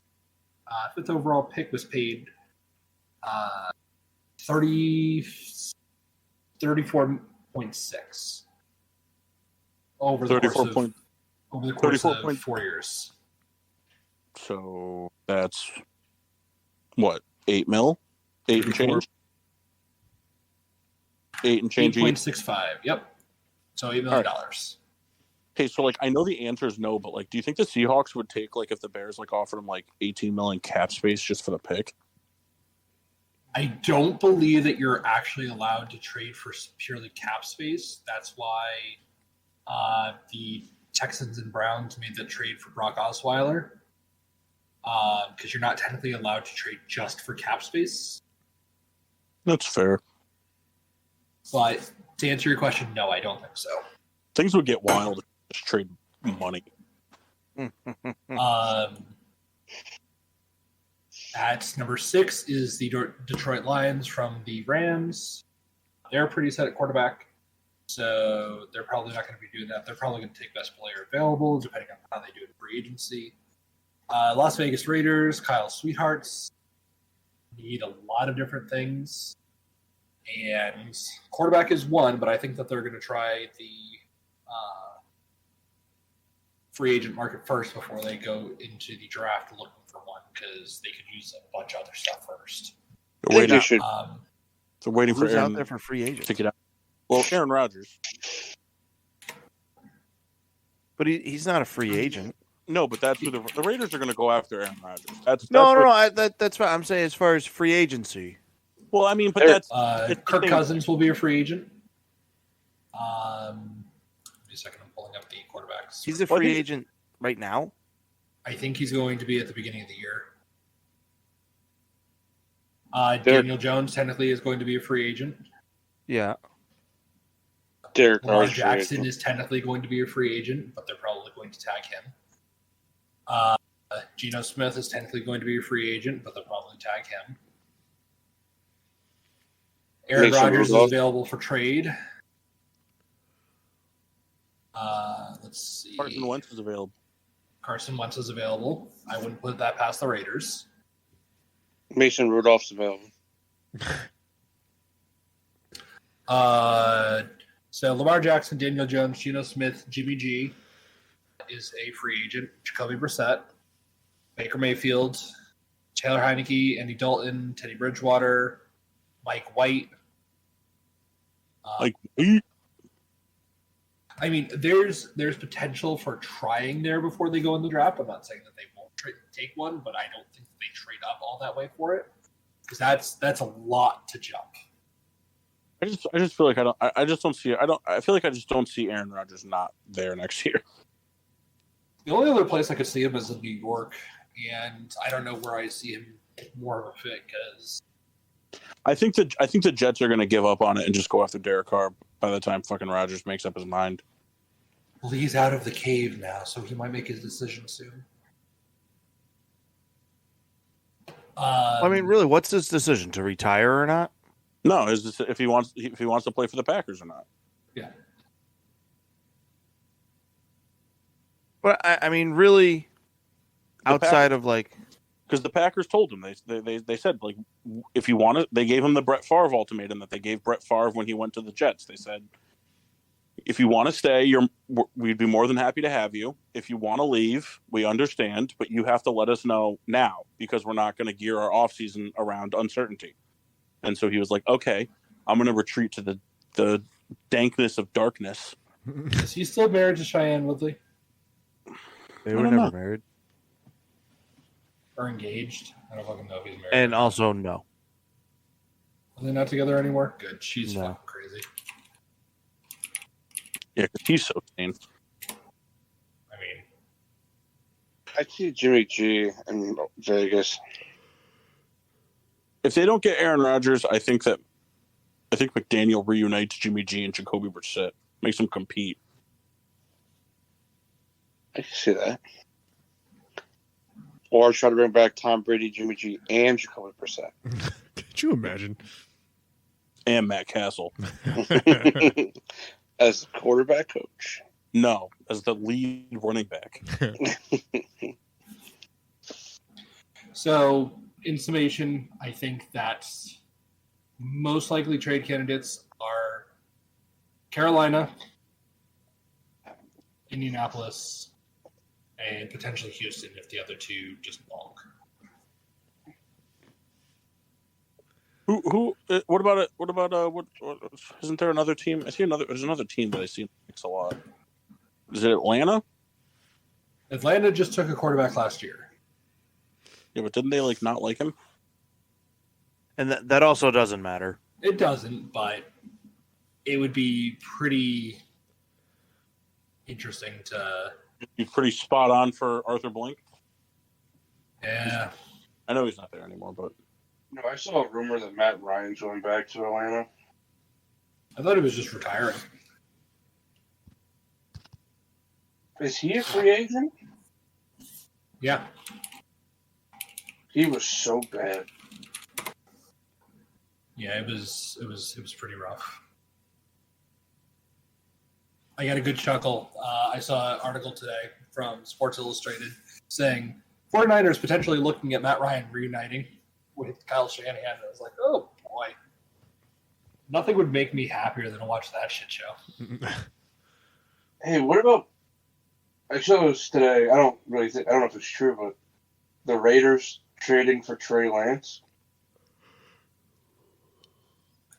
I mean, that's the other thing. Sure, but that'd be stupid. Because like the Bears, like they have like this golden ticket kind of thing, but at the same time, like we're in a world where there could be like a lot of like someone's always going to want a rookie quarterback, but like Sure. we're kind of like in this random world where like you realistically could see like the Ravens wouldn't be able to jump up to 1. Yeah. And so like if Lamar Jackson were to not get tagged, so he's going to go to one of these quarterback needed teams. You know, you figure Geno Smith's probably going to play, is probably going to stay. Daniel Jones is probably going to stay. Aaron Rodgers might be on the move, and if he is, Jordan Love is the guy in Green Bay. So like that's 2 teams right there, another 2 teams. You know, you look at like and then there's some like there's not necessarily like stars, but like Derek Carr is going to go somewhere and fill a void. So it's kind of like one of those things where it's like you could see by like the draft combine, you could kind of see that like it's really only the Colts that are in for it.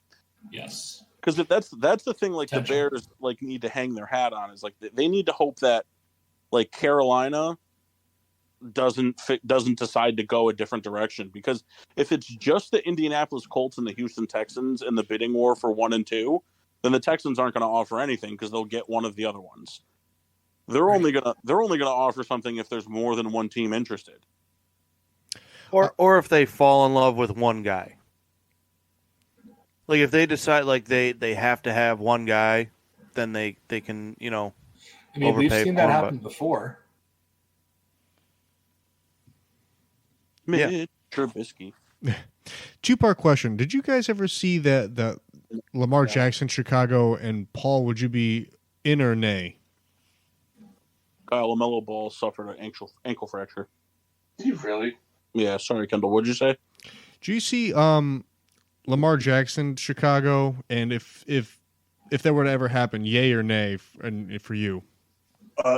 Nay, because not that I'm saying Justin Fields is as explosive as Lamar Jackson is, but it's just like you're kind of like in terms of like skill set, you're just making kind of like a lateral move for $90 more million over the next 3 years. Yeah, did you guys see that other places or just me? No, there was like a thing that popped up like earlier in the like playoffs about like what if the Bears traded Fields for Lamar Jackson, like Fields and something else for Lamar Jackson, and it's like I don't know, like I don't really like my thing. If Justin Fields was kind of like the problem, I could see it. Like if they had offensive weapons, but it's like I don't know. It's like why like Lamar Jackson's not going to be any better. He's going to be running for his life. He's going to be he's going to be doing all the same shit he's doing in Baltimore. He's going to have one good offensive weapon and no offensive line. Yeah. The Lamar Jackson thing is tough too, because now whoever brings him in is going to have to pay him the big money, and it's you have almost like a longer leash where when you're on your rookie deal, they'll let you hang around and you play through the injury things and the whole. But once you start paying a guy, 45 and fucking close to $50 million a year, you can't miss 7 games a year. You can't have a great 3/4 of a year. It's just whoever signs him to the long term, maybe not even long term, the high money deal. It's probably not going to really help them. I mean, Lamar Jackson would be a good fit for the Falcons. I've also seen that. The division's wide open right now. What is Lamar Jackson worth? In my opinion, between 25. No, not your opinion because you hate Lamar Jackson. I was saying between 25 and 30. I'm not talking about money. If you were to trade for him, what is he worth trading with? What would you give up for Lamar Jackson? I'd give him a first, but I'm not going to give up multiple firsts.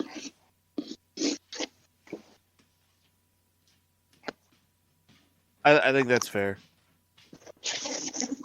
There's just so much uncertainty about his health. Russell Wilson just got traded for 3 first-round picks. Yeah, well, they're a bad franchise right now. I mean, Russell Wilson also has won a Super Bowl, been to 2. Like, he has legitimacy. Lamar doesn't Jackson have has an MVP. Yes, but I mean, even in that he season, has something. Yes, but he also has poor playoff perform. Like, I don't think he's worth multiple firsts, especially now because you have to pay him. I don't disagree. I don't think he's worth jack shit, but I'm just making the argument to play devil's advocate. I never. I don't like. Why does everyone say that Jack shit is so good? I've never even met Jack. That was my best Kendall joke. What'd you guys think? I was literally about You're to just say 7. But like, it was funnier than if Kendall said it, right? Yeah. Mark, I really need your validation here. I thought it was very funny. I hate this. My validation wasn't good enough for you, Paul? No, it was, but I think No, you needed Mock more. I get it. No. It's just Mock's like the CEO of Mean to Kendall. You're just I get it. You're just the comptroller of Mean to Kendall. I get it. Besties. You also stole my movie idea. Incorrect. And I'm going to nip this in the bud right now. Is there any team that you think is stupid enough to give up like the farm for Lamar Jackson? I do. I think there's a couple teams. I'm curious to hear who. Tampa Bay could be one because they're in win now mode. Atlanta because that division's wide open if Tampa Bay doesn't get a quarterback. The internet keeps saying Atlanta. I don't know. I don't have a good enough reason to agree with. I keep seeing that. Well, you've been spending a lot of time on the internet lately. I do like the internet. It's pretty neat. I mean, if he goes to a team that is, or let me put it this way: is there a team right now that's a quarterback away? Yeah. Let's pull up over the cap real quick and I'll tell you. But I mean, like if we were to just kind of think about it quickly for a second, who's a team that the Dolphins are not, the Patriots, no, the Jets maybe, the Ravens debatable, the Bengals. I'm saying who's a quarterback away from a Super Bowl? That's what I'm going through. The Browns, no. The Steelers, no. The Titans, no. Could you make the argument that the Vikings are a quarterback away? Yes. You could make the argument. I don't think it holds water, though. I think they're defensively. I mean, there are a couple of a quarterback and a cornerback, but they played in the most really, one-score games in the NFL last season, and it was not particularly close. Honestly, the Cowboys could be a quarterback away, but I don't know if they're ready to give up on that. I don't think they're coached well enough to be a quarterback away. And then Tampa Bay is a quarterback away. I don't think that Tampa Bay is a quarterback away. Why not? Because, let me pull this up real quick. They have the offensive weapons. They have possibly their best offensive lineman coming back. Their defense is okay, not serviceable. But they were supposed to be a really good defense last year. They were supposed to be, and they most certainly were not. And the injuries weren't on the defensive side. I get it. I'm just saying. They have real season. Guess what? Life comes at you fucking fast, Kyle. Yeah, the Buccaneers but are also losing a good amount of free agents, and they're $56 million in the hole. Yeah, I get that. I'm just saying, but like the NFC is so wide open.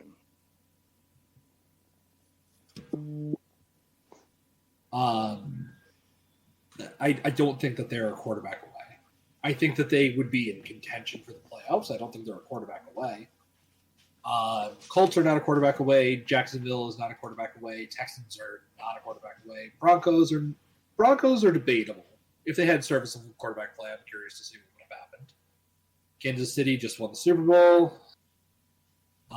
Raiders are not a quarterback away. Quarterback would hurt though. Chargers are not. Cowboys debatable. Giants are not, but they are on the upswing. Nice Eagles. What? So that was a nice save. You really stroked Mock's ego on that one. Yeah. I mean, in fairness, they are, but yes, also that. It's just really funny how you're just like dismissing team after team, and then you got to the Giants, and you're like, but they're so close.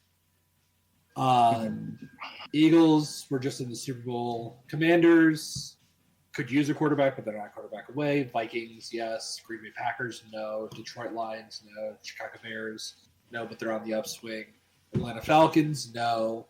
In what world are the Bears on the upswing? They were in a lot of games that they had no business being in last season. I think how the Steelers just got to know. Kyle, I don't know what the fuck is going on with the Steelers. They're going to go over 500, man. I mean, that's a given, but that's like water being wet. Panthers are not a quarterback away. Saints are not. Tampa Bay is not. Seattle is not. San Francisco is a quarterback away. Also, water isn't wet. So basically, just the Jets and the fucking Giants is what you're saying. Jets and the 49ers. I don't think you can make the argument for the 49ers because honestly, they might have just been an injury away from going to the Super Bowl. Yeah, most likely. But the problem is with all their quarterbacks, they keep dying. Well, I mean, Lamar Jackson goes to the Niners, he's going to blow both knees out. Yes, absolutely. And nothing would make me happier than watching them ship the picks away for that. I don't think they have the picks for it. About the Rams do it. Trade away those 20-30 picks. You know, you guys are mean. There's only one first-round pick we're without, and that's this year. We have everything past that. For now. Yeah, but you also haven't picked in the first round in like 13 years. Well, that may be the case for the last 6 years. We won a Super Bowl because of it, so fuck you. So, like, 3 teams. Yes, 3 teams are a quarterback away. But you could also make the case that's not even close. For what? The Vikings are more than just a quarterback away. Yeah. The Jets possibly are, but I'd love to see what a real quarterback would do in that situation, especially because they have a new offensive coordinator. I mean, San Francisco, you could put fucking Kendall in there, and he'd throw for 4,000 yards and probably lead them to the. So here's another hang-up that was going on with the Lamar thing. I mean, he's hung up that he wants more guaranteed money than Deshaun Watson. He doesn't want more. He wants at least. He wants his contract fully guaranteed. Okay. That's what he said. Yeah, that's fair because Deshaun Watson didn't deserve that. That's what I mean. So, like, if that's the argument, then there's no way you could say, well, you haven't earned that. No, he absolutely has not earned that. There's nothing he's done. The only other quarterbacks that have earned but again, all their money guaranteed. The contracts are based off other contracts. Sure. So if Deshaun Watson gets this, how do you say that? You know, any quarterback that hasn't assaulted 30 women and plays well, you look at Lamar and say you can go play for the Browns. Then leave it at that. The other side to keep in mind is, what are the Ravens going to be without him? Honestly, probably not much different.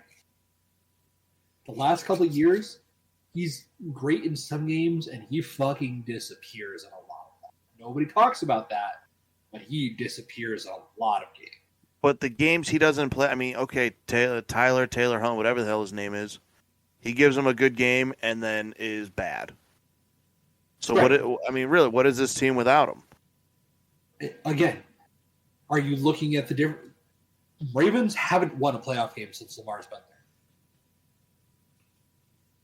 They've made the playoffs in 3 of 4 years, I think.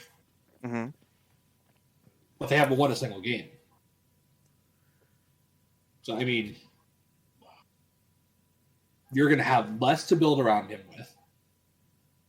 That's why a team like Atlanta makes sense. Why do they make sense? Because you're saying teams that are quarterback away. He's not the guy to be the quarterback away for. No. So, like, Atlanta just needs that extra jolt to make the playoffs and keep building around him and giving him weapons.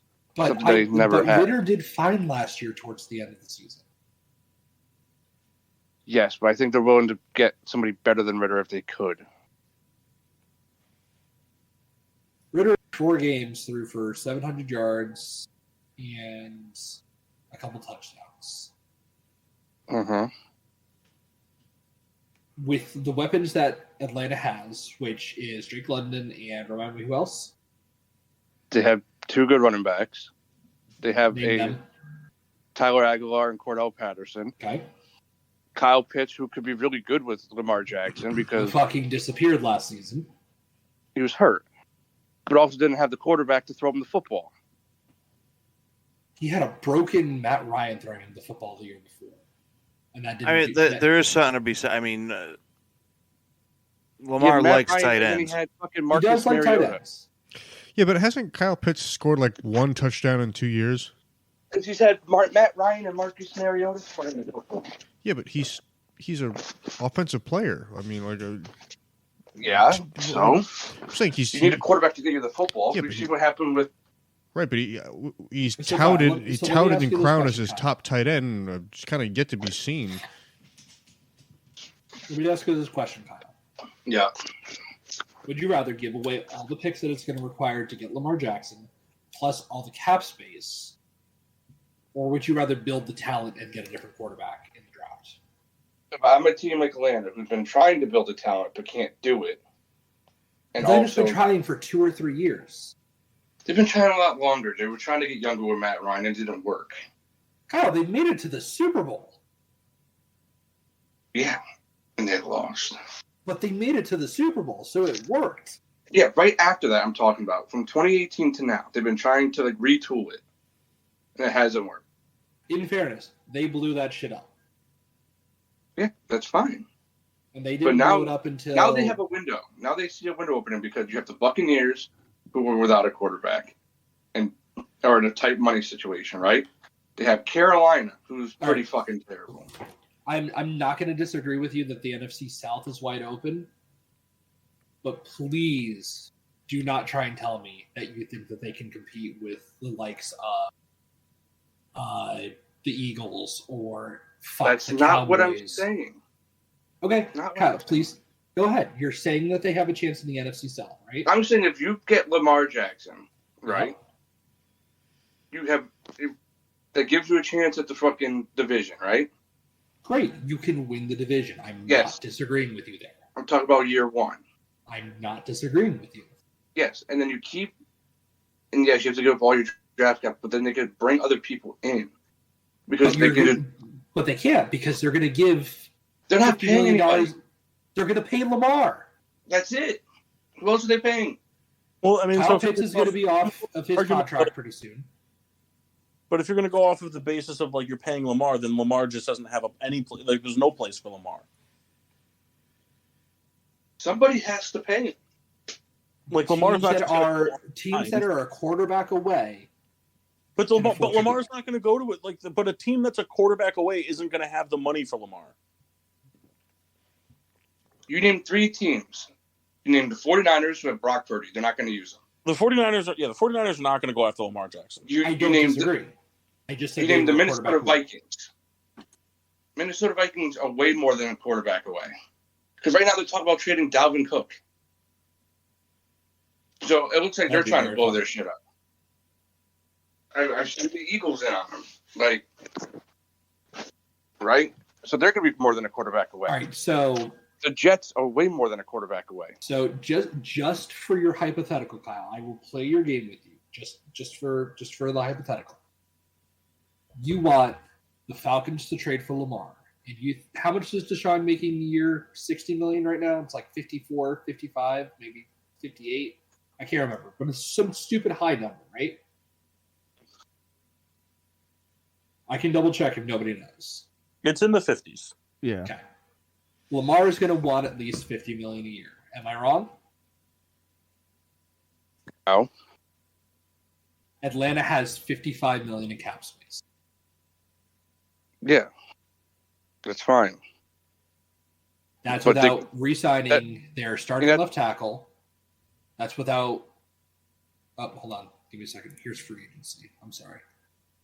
That's without signing their starting edge. That's without signing. Oh, look, he's a free agent too. Really? Sorry, what are we talking about? Oh, starting right tackle, their second string wide receiver, their second string cornerback, and one of their starting linebackers. That's without re-signing any of it.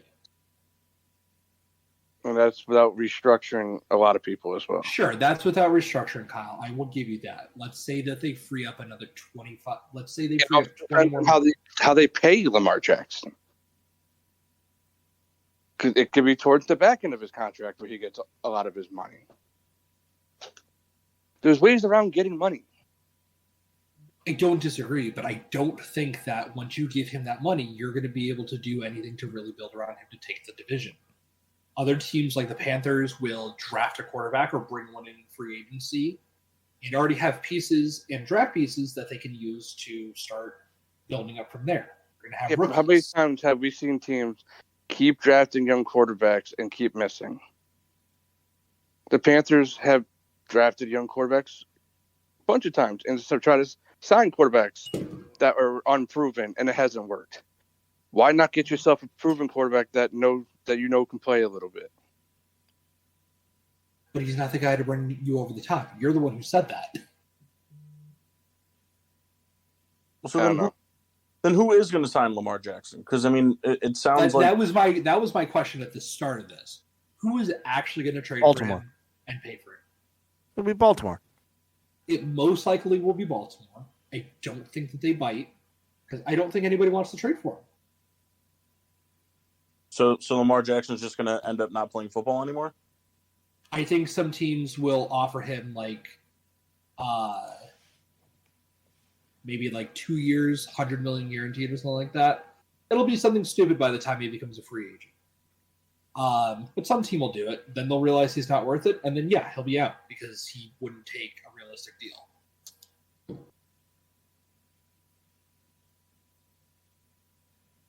I mean, really, the other side of it is what's a realistic deal? For Lamar Jackson, Yeah. Josh Allen, probably around there because But why? Josh Allen already has his deal. Mock said it earlier. You have to pay based on other contracts. You're not going to give him a fucking Deshaun Watson. But why should Lamar Jackson want the same money as Josh Allen when he's done more in the league than Josh Allen has? Even if it's just an MVP. You're not wrong. Injury concerns aside, because everybody has injury concerns. Everybody's concerned about when Josh Allen gets that first injury, he's going to be done for his career. So injury concerns aside, why should Lamar Jackson get paid less than Josh Allen or Joe Burrow? When Joe Burrow is on a rookie contract right now. But when Joe Burrow gets paid, no one's going to bat an eye if Joe Burrow gets paid $59 million a year. All right, so here's where we stand for contracts. Let's go. Should Lamar get paid more than Dak Prescott? Should he? Yeah, I'd say so. Okay, so Dak's making 45. 49. Dak's making 49 this year. Even better. I'm not saying better than the 55. I'm not saying I'm a. Go ahead, Mass. The question is guarantees. That's where this comes down to. And I'm not saying it's also dumb that they're not just guaranteed anyway, like every other sport. Oh, absolutely, 100%. Don't disagree with that. But the disconnect here is he wants a fully guaranteed contract. Ravens are like, we'll give you $200 million out of the 270 or whatever they're going to give. And he said, no, I want the full thing. Deshaun Watson got the full thing. Give me the full thing or no. Is there any value to for the Josh Allen comment that the playoff wins? Does that hold any weight? Versus to a just degree, an MVP? but at the same time, so does an MVP. Right, and right, it's kind of like it's a tough comparison. I get like an MVP, yeah, that's sure. Josh Allen has won some playoff games, but MVP speaks more to individual talent, which is deserving of a contract than winning a playoff game. Even though he's winless in now it's 3 attempts. The thing you have to remember is this has been the tried and true rule forever. I want what he made plus more. But that's what's going to happen. It doesn't matter what's deserved because the NFL is not. The NFL has given the players all the power, so it doesn't really matter. The guarantees are where the value is. Right, but Lamar can be making $55 million a year if he wanted to. He has to give up the guarantees to do that. He won't do that. He wants both. That's where the disconnect is. But then, so my question then goes, let's say next year when they start negotiating Joe Burrow's contract, he says he wants the same thing. Do we sit here a year from now and say, well, that's stupid, he doesn't deserve that? The fully guaranteed contract? Yeah. And then I think until a Super Bowl winner and MVP asks for that, nobody else can ask for that. Until somebody of the level of Patrick Mahomes or Tom Brady says, I want fully guaranteed, nobody else has a stake in the game. The Browns did what they did, and they're fucking morons, and every agent and their mother will argue that. They did it because they had to. We want this guy. We have no choice but to give him this contract. Otherwise, he will not play. And they were stupid and dumb enough to do it. They can say to Lamar, you know what? We'll fucking trade you for picks. You go find somebody somewhere else. We'll get picks back and recoup for you. Until somebody of that level asks for a fully guaranteed contract, I don't think anybody else gets it. Because I don't think anybody in the league wants to watch that happen.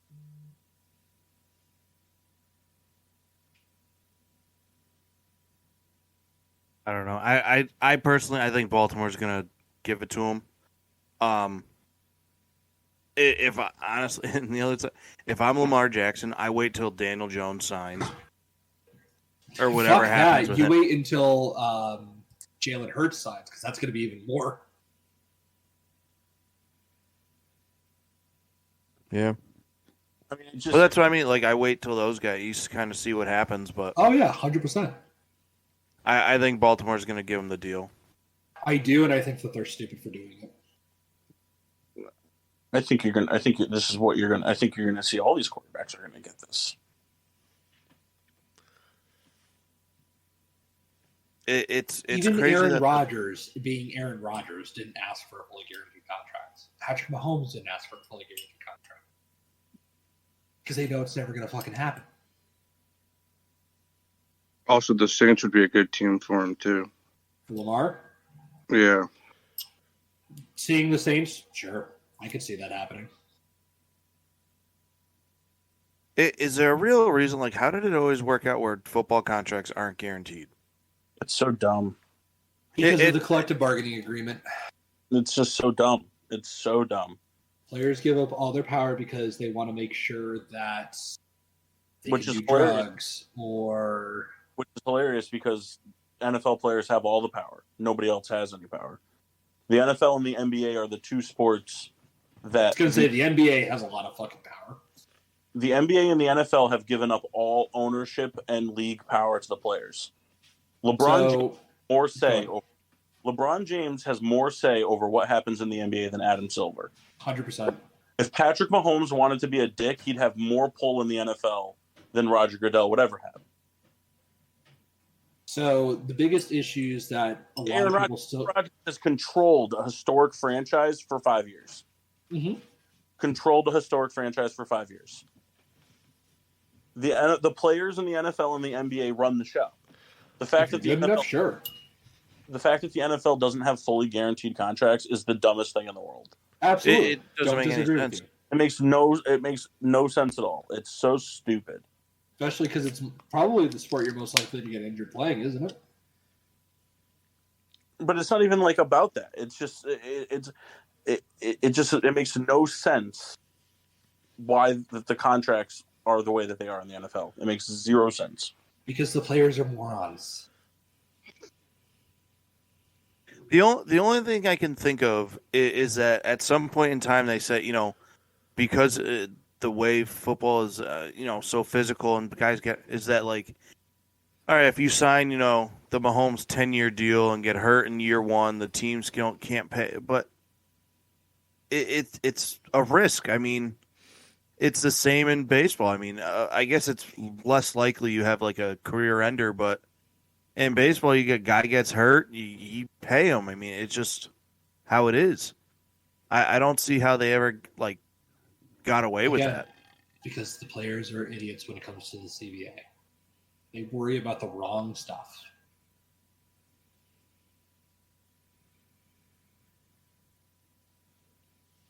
I mean, look at this. The most recent CBA, you know what their trade was? Not, we want fully guaranteed contracts. Not, we want to do away with the franchise tag. Not, we want somebody else aside from Goodell to be handing out punishments or suspensions or anything like that. Now, so we want to be able to smoke weed. Oh, 17 games now? Yeah, we're in. I guess we'll play an extra game for that. That was the entirety of the CBA. That was the entire thing that the players got out of it, was the ability for no more suspensions for weed. That's it. Cut, dry, the end. They fuck up every single time they do the CBA. Well, because the NFL, they don't have to worry about getting that right. shit. Because the top 10% of players have theirs and they don't give a shit. They'll sign off on whatever. About that, it's because the NFL, it's a money machine. Yeah, doesn't matter. They don't. Next year, every team's going to have $50 million more in cap. Mm-hmm. So all these guys, so Lamar Jackson will get a fully guaranteed contract because it won't mean anything in 2 years. Joe Burrow will get a fully guaranteed contract because in 2 years that won't mean anything. Joe Burrow making $60 million a year fully guaranteed will mean absolutely nothing because the Bengals will have $120 million more in cap space by then. I don't know. It's stupid. I hate it. The end. Welcome to my TED Talk. Thank you. And just think, we started off with the Bears. Yeah, I don't blame Mock for not being able to deal with this anymore. I think the Bears trade the pick. I think it's the right move to do. And if they do it right, they can wheel this franchise around in 2 years, and they will be competing for the NFC. I saw it's one of those, Instagram pages to the Colts, and I think it was as followed. I'm pretty sure. From the Colts, giving up a fourth, a sixth to Forrest Buckner, and something else for the first. And I wish I could remember what the page was. It was one of those pages that was like Pro Football Network or something like that. That is always just like posting just stuff. But I just thought it was interesting. Let's see. Paul, what did you want the Panthers to give up? Brian Burns.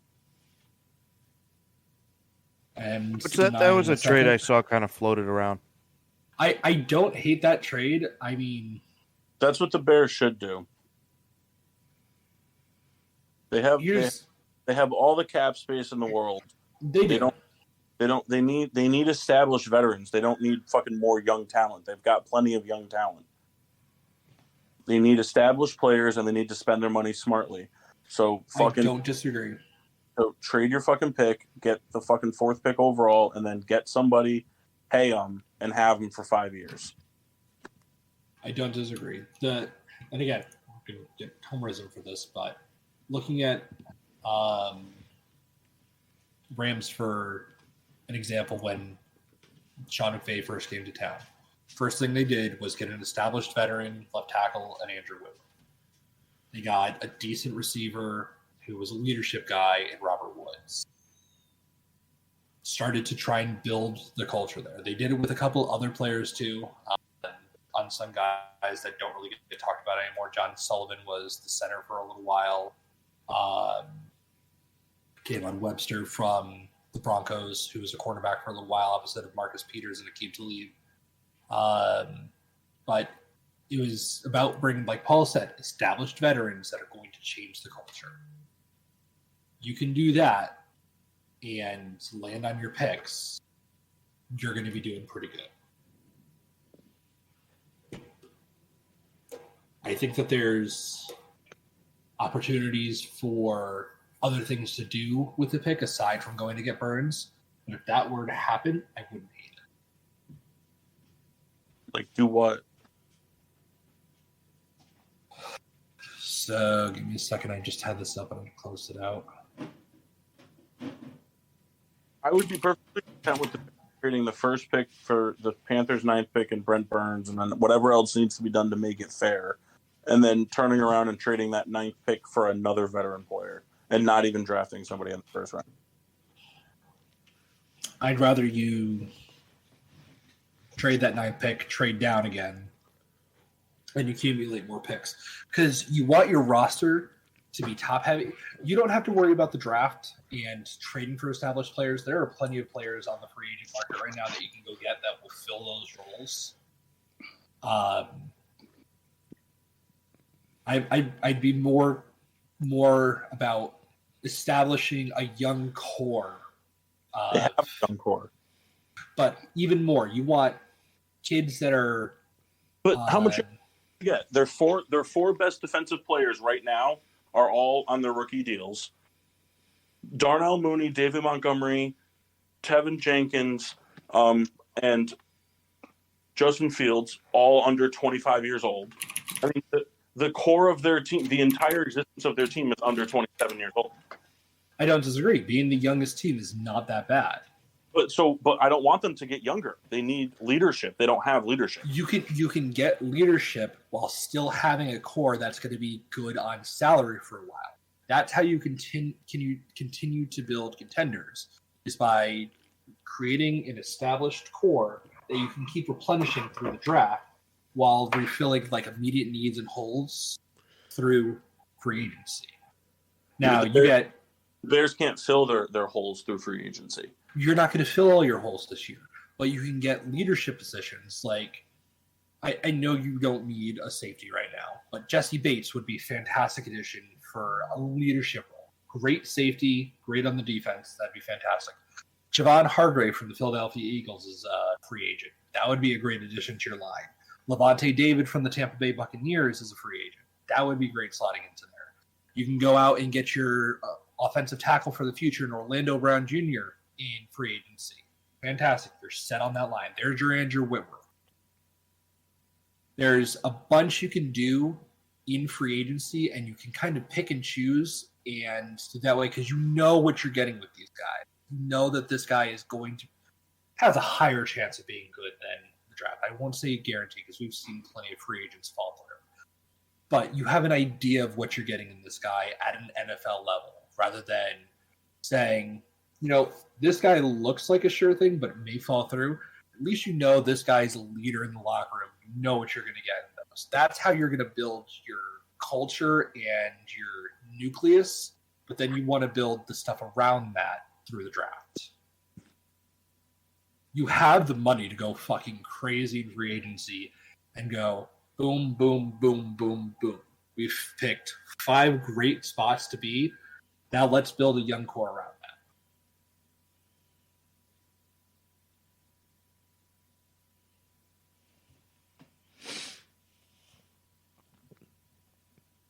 Yeah.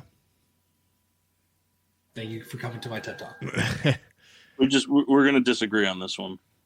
And that's fair. I respect that. Because I don't know how much younger Bears to get. What? I don't know how much younger you want them to get. I don't necessarily want them to get younger. I more want them to have an established veteran core through free agency, because you know what you're going to get. You're going to say, that dude's a fucking killer in the locker room. I want him in here to mentor the young guys we're going to draft so they can hopefully grow up to be him. I want a locker room that has 5 or 6 of those guys, plus a couple of the ones that are already on the roster. And then have them mentor up. It's like having... I understand what you're saying, but the way going about it that way from the Bears doesn't have them turning around to being a contender, like you said, in 2 years. Why not? The year before the Rams got Sean McVay and did that entire retooling, they were... You had Aaron Donald. You had Aaron Donald. You got Andrew Whitworth, who was like a number 2. No. That's when Sean McVay got there. We're talking about this offseason for you. So this is what we're talking about going into. Right, but so when you got Sean McVay, then you got Andrew Whitworth as like your established veteran locker room guy. Okay, you can go get Orlando Brown and do that, for example. I'm just going to spitball off you to go with you where I see this going. Keep going. I just look, in my opinion on it, they need to go out and they need to get playmakers more so than locker room guys that are not going to contribute as much on the field but be great locker room presence. Yes, but you can do both with free agent. Right, but the locker room. We're also saying it from the standpoint that they're going to go out and get their wish list is going to be fulfilled. Orlando, obviously, that's not going to happen. Orlando Brown's probably not even going to touch free agency. Most likely not. But the idea, there. I get what you're saying. Let's say hypothetically you make those trades, right? You get Brian Burns and you trade it for another established veteran. You don't pick in the first round. You got 2 guys, right? That's what we said before. I want to make sure I'm remembering right. Yep. What do you do with the $150 million you have in free agency? Who are you bringing in? You can still sign people. I'm not saying you don't sign people. But wouldn't you rather have a bunch of kids that you have a bunch of kids? My 2 top corners on the team are under 25 years old. My 2 when I say kids, I mean, don't you want a bunch of players that are under salary control for at least 4 years? No. Right. Okay. Because then what happens? And then in 4 years I can't pay any of them. But you're looking at the next year after that because you've done well in the draft following that, and so on and so forth. Okay, so then reverse it into the track record of the Chicago Bears. When have they ever done consecutive years of great drafting? I can't tell you because I haven't followed them that long. The answer is they don't. They often botch the first round pretty regularly. And I know it's new management and whatever, but until it happens, there's no reason to think it won't again. Because you can have all the general management you want, it's still the same owners. And the owners for the Chicago Bears, just like owners for other veteran, long-term, tenured teams, have more pull than you know. Jerry Jones you can hire whoever you want to be the Dallas Cowboys general manager. You'd be foolish to think Jerry Jones isn't making the shot call. All right, that's fair. So from my opinion standpoint on it, because the Bears aren't the Rams. Yeah, and I was just using it as an example, as this framework. There are a couple other teams you can point to. The Rams they're not the same. They're not even the same personality in terms of like what's built from a team. Their 4 best defensive players at this moment in time are all on rookie deals still. Their best offensive weapon is due for a contract extension, and realistically, it's not going to be the biggest deal. It's not going to be a big, huge deal because of poor quarterback play. He hasn't been able to explode the way he probably would have if he had somebody decent. You can go out and re-sign this running back. You know, even if you don't re-sign David Montgomery, you have Khalil Herbert, who's under rookie deal for 2 more years. You've got Justin Fields for 3 more years. They have 3 of their 5 starting offensive linemen are on rookie deals. I mean, I think the Bears have. I think of the 22 starters, I think it's something like 13 of them are on rookie deals for the next 2 years.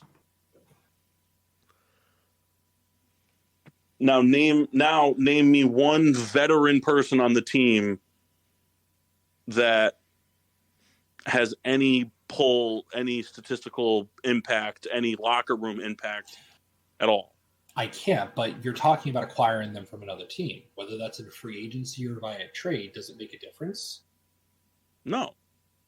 But I would rather trade the first pick, and instead of getting 7 picks, I would rather get 2 picks and get somebody that's already established, still young, that you can lock up now for 5 years, all while you have the cap space, and can make a statistical impact, can still mentor the young guys that you have, the 21, 20, or the 22, 23, 24-year-olds, because he's been in the league for 4 or 5 years.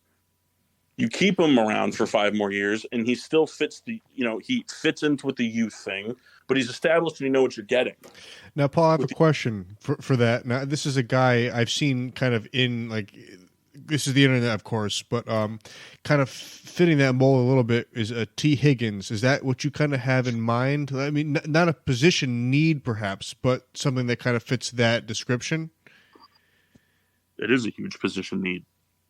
Well, I guess though that's fair. I in my mind I was thinking more offensive line, but yes, is that someone who would kind of like be a desire? We're talking about Brent Burns. Well, no, what I'm talking about is like a guy who's in that age description, a guy who has a few years under his belt, still young, but you kind of be in that mold. I guess. I don't know what you're asking.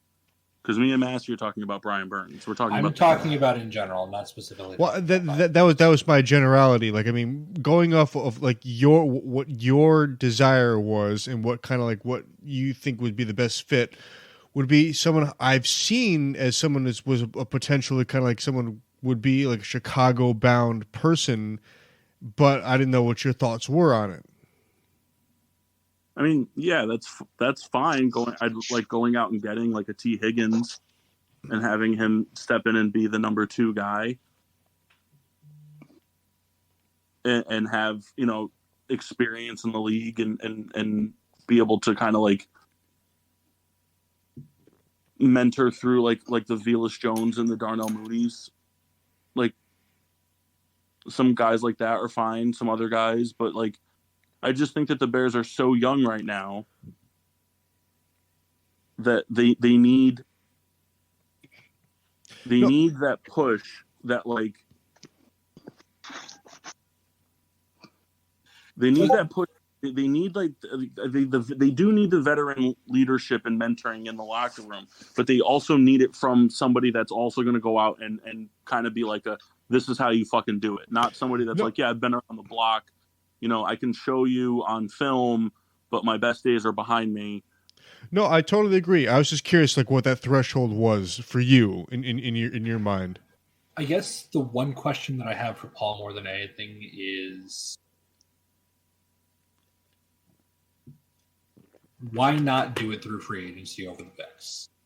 You're going to spend the money. Why not make that money spent on somebody, A, who wants to be there, and B, you're talking about locking up the person that you're going to trade for anyway, so you're spending the cap space while you have it. Why not in free agency? I understand why you want to do the draft. I'm curious now, why not free agency?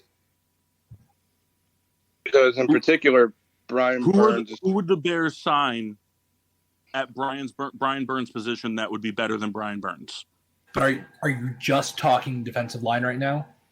I'm specifically talking about the Bears trading away the first pick to get Brian Burns. That was what my whole point of the entire thing was. And then we dived into this big, huge thing of wide receiver thresholds and like the 2-year structure of the Chicago Bears. I specifically was talking in the beginning about how I want the Bears to go after Brian Burns. I want them to trade the first pick for the 7th or the 9th pick and Brian Burns.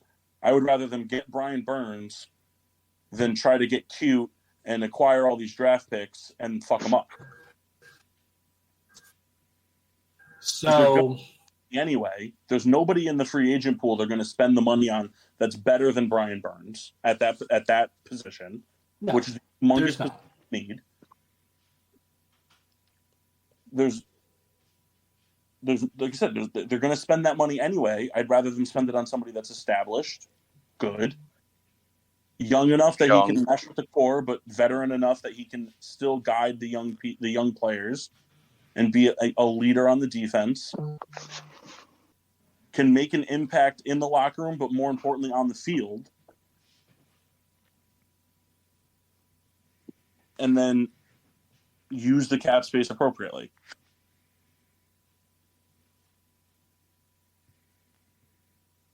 I don't really have a counterpoint other than everything we've talked about so far.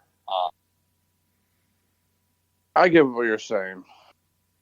I see it from both sides. I understand completely why Paul would want to go with Brian Burns and do that. There's absolutely not it right now. The closest person is probably Zach Allen, and he's not fucking Brian Burns.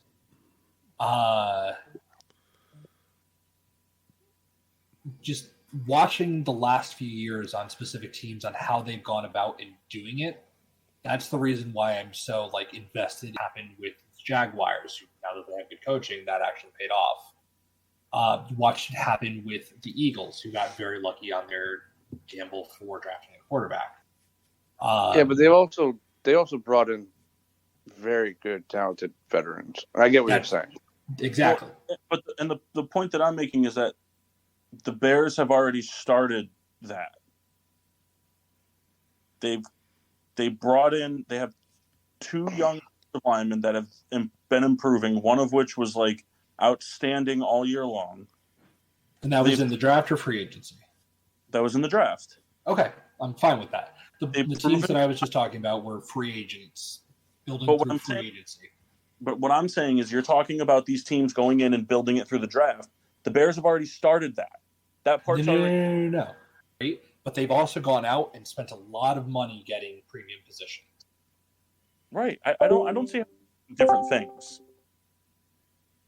I want the Bears to go out and use free agency. They're just going to use draft capital to get a free agent. Brian Burns is a player that is not going to hit free agency. I don't disagree. I'm 100% on board with what you're saying. Essentially, trading a draft pick for a player is essentially the same as signing him as a free agent. I don't disagree with what you're saying. I just think that the one pick is a little bit too high. But I mean, I don't know. It's one for Brian. I don't know where I would fall on this. That's very hard for me to quantify.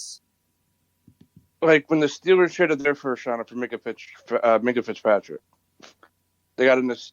He wasn't really established yet. No, but he was Minka Fitzpatrick was a very, very good safety. He was probably top 2 or top 3 at that point. Yeah, but the Steelers, instead of drafting a young guy, they got an established player. You're talking about the team that has literally built off of doing that. I get it. I'm just agreeing with Paul's standpoint. I get what he's trying to say. I'm not disagreeing with Paul's standpoint. I understand completely where he's coming from. I just don't know that that's personally the way I would go about it, but I don't hate his way.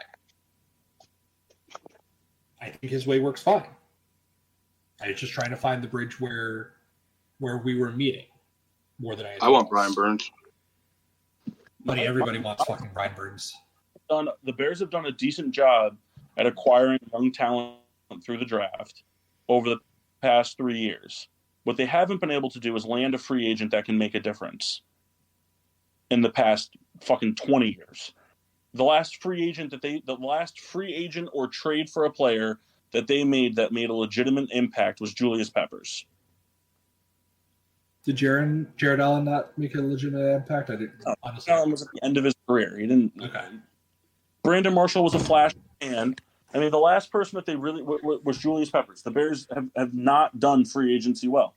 I don't know if you remember when they gave $18 billion to Pernell McPhee. They don't do free agency well. So you have the first overall pick. You can still walk away with the 9th pick and trade back to get more if you want to, and get an impact player, use your free agency money that you have so much of to sign somebody that's established, still young, that you can lock up for 5 years and get the best of his career. Your 2 top corners are on rookie deals. Your 2 top safeties are on rookie deals. Or sorry, your one of your 2 safeties is on rookie deal. The only veteran that you're paying is Eddie Jackson. Your defensive line is absolute garbage and is the biggest necessity coming into the offseason. Regardless of what these sexy NFL media fans want to say about the offense, the Bears couldn't stop a fucking nosebleed if they needed to. The Bears can move the football. The offensive line has 3 young, talented players on it. They've proven time and again that they can replace any running back with a 1,000-yard rusher because they're going to hit on that every time. Paul, can I toss you a softball real quick? They have. Well, hold on. So they've got Darnell Mooney. They still have Chase Claypool on his rookie deal for a year. They've got Velus Jones on a rookie deal. So if they going into this next season, if they don't extend Darnell Mooney, they have him. Well, even if they do extend him, they have Darnell Mooney, Chase Claypool, and Velus Jones Jr. all on rookie deals. Mm-hmm. Equanimous St. Brown showed signs of being decent, and he's on a nothing deal.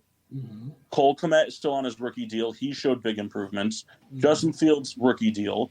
So, I understand, they need to... The Simba Webster is on your roster. Who? The Simba Webster. Who? Anyways, continue. I don't know who the fuck that is. I don't know who he's talking about either. They have a lot of young talent on the team. I don't want them to mortgage their future of draft picks.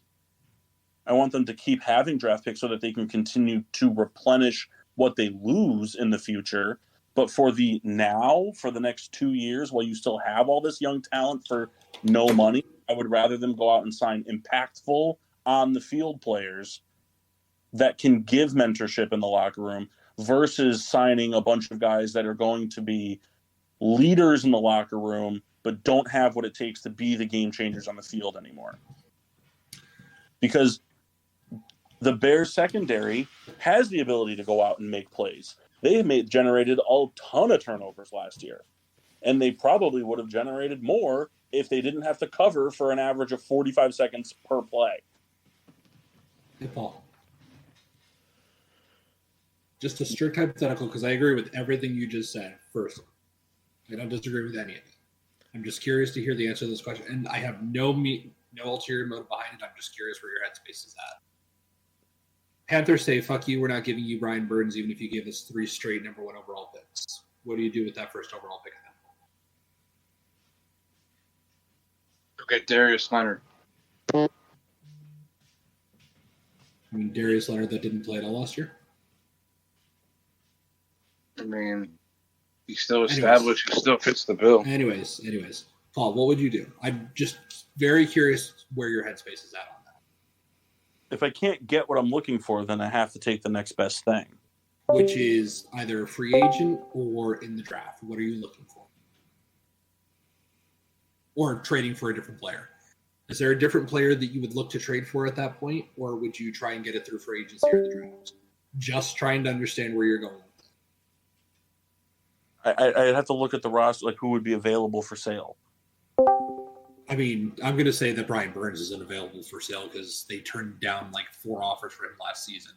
Yeah, but that's not to say that he's completely off limits. Obviously, if the number 1 is on the table, that's a different story. Well, Brian Burns came of because of articles I read that said that the Brian Burns and the Panthers are nowhere near any sort of contract extension. That doesn't shock me in the slightest. So if they're not going to be able to sign him, then you're going to get something for him. Sure, absolutely. I'm just curious where you were going with that. He wasn't available. Came based off of reports from NFL insiders of people that would be available if the Bears were looking for player compensation more so than pick compensation. Sure. So that's where the Brian Burns thing came from. Brian Burns was that's the guy that, I get why you want Brian Burns. I'm not disagreeing with that. I'm just saying if they said no, what Then are you looking to do to pivot your strategy at that point? Then I go with the next best available offer. Which is for trading the picks. I don't know. Like, give me an offer. Like, I don't know. What do you want? So let's say the Panthers say no. The Colts give you 2 number 1s and 2 number 2s. Obviously, you're going to take that most likely, right? So then I have to take it. I mean, or I draft Will Anderson. Well, okay. So you're not going shopping specifically for necessarily another player. You wanted that one for Brian Burns. Obviously, because of what you heard. I understand that. No, Matt, you're twisting what I'm trying to say here. I'm trying to understand what you're trying to say. I'm trying to say that, like, if I was general managing the Bears and teams were coming up to me and saying, "Hey, we want your pick," I'm going to say, "Hey, okay, what are you offering? This is what I'm interested in. I'm interested in that player. So can we package a deal around this specific player?" So I'd have to look at the Colts and see who might be available and pick. Like, I mean, I'm not a general manager, so like, yes, I would love for them to get fucking 3 defensive players from the Colts, or I got you. I understand where you're going now. Or if I would love to say, okay, then if I can't get Brian Burns, then my next bet would be to go after Quentin Nelson. That would be. I'm on board with you 100% now. I get exactly where you're coming from. I got exactly what I was looking for. I would rather get a player if I was the general manager. I got you. 100% on board. And I'm trying to think of that guy's name from draft day. I can't remember his name. Which one? Player? The kick returner that they got in the trade. Oh, Putnam. Yeah. There we go. I'm trying to think of that. I feel like it. I want David goddamn Putnam because I feel like it. Yeah, that would have been perfect for me to say if I could remember his name. No, Paul, I'm fully on board with your strategy. I don't hate it. And I think that's a relatively decent way to build it, especially because, like you said, if you're going to do anything with that pick, you might as well make it for a known commodity. I don't hate that build strategy. I really don't. It personally wouldn't be the way I go about it, but I see potential success coming from that just as much as any other way. So, man, my fucking head hurts. I think it was a very good discussion. Fuck you, Corbin Carroll. With you, Kyle. I'm on your side. I don't even know what we got out of this discussion, to be honest. Yeah, my head is killing me. I'm not real sure. I just don't know. And it's no shot at you, Mass. I don't really understand. I mean, I got something out of it because I got to learn a different viewpoint than one I previously had. Man, like, I understood what Paul was saying the entire time, but I just didn't know where we were going with it. I think I was more trying to understand it because my frame of mind is to build pretty much the exact opposite way. Well, and here's the thing, Kyle. You and I think very similarly when it comes to this stuff, where it's like we don't think like we think very outside of the conformities of like the way that like a league is ran versus like, you know, like traditional ways. Point like Kendall and Kyle or Kendall and Massey are way more traditionalists. You know, it's like it's picks for picks. It's you know like oh no, picks for players. Fuck them picks.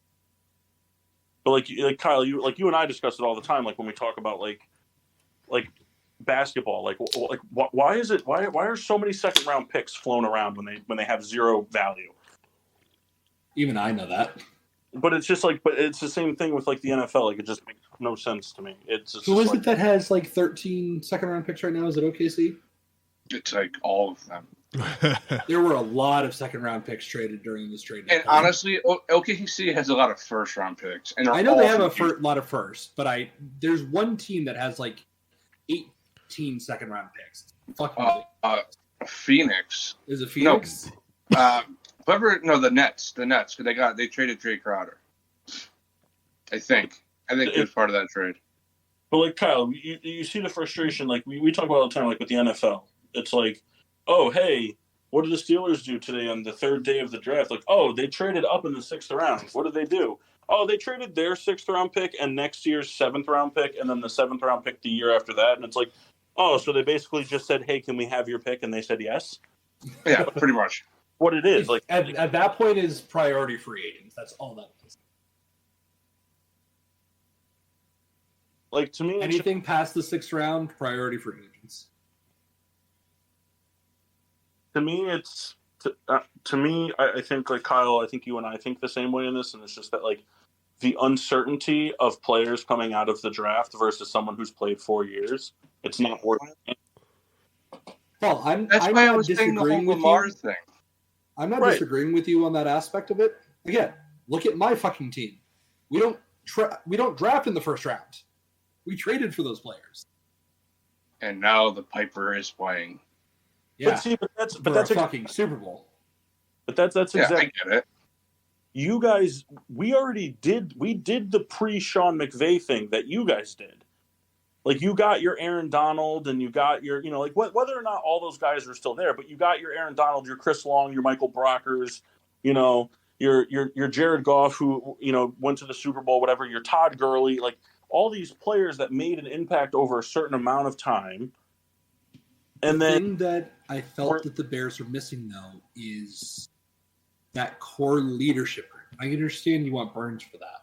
You need so many more guys than that. And Massey, we'll discuss what you said about the Steelers later. But it's not just Burns. It doesn't have to be Burns, but it's more so. It's like I understand like the Whitworth aspect, but like Whitworth is like a diamond in the rough. Like the Bears aren't going. Absolutely, 100%. Name one player in free agency the Bears could sign that has the same impact in a locker room and on the field that Andrew Whitworth had for the Rams. Can I give you a Robert Woods comparison? Because he was fucking huge. No, I want Andrew Whitworth comparison because that's what the Bears need. The Bears need Andrew Wiley. I mean, in fairness, Robert Woods was a 1,000-yard receiver every year he was with us, so that's a pretty big. Yes, but he will not be the same for Justin Fields. And Robert Woods is not going to go. Robert Woods would never be in discussion as one of the top 10 wide receivers in the NFL any given year he was ever in it. No, absolutely, but he was a fantastic number. But I'm saying Andrew Whitworth was top 5 offensive lineman every year. He was. Who could you get? He was stud every year. The Bears aren't going to get somebody like that in this free agency. That's a diamond in the rough. That was a crapshoot luck that the Rams. Not like I'm not saying the Rams didn't work for it, but I'm saying like it was perfect timing. Absolutely, it was 100%. Right.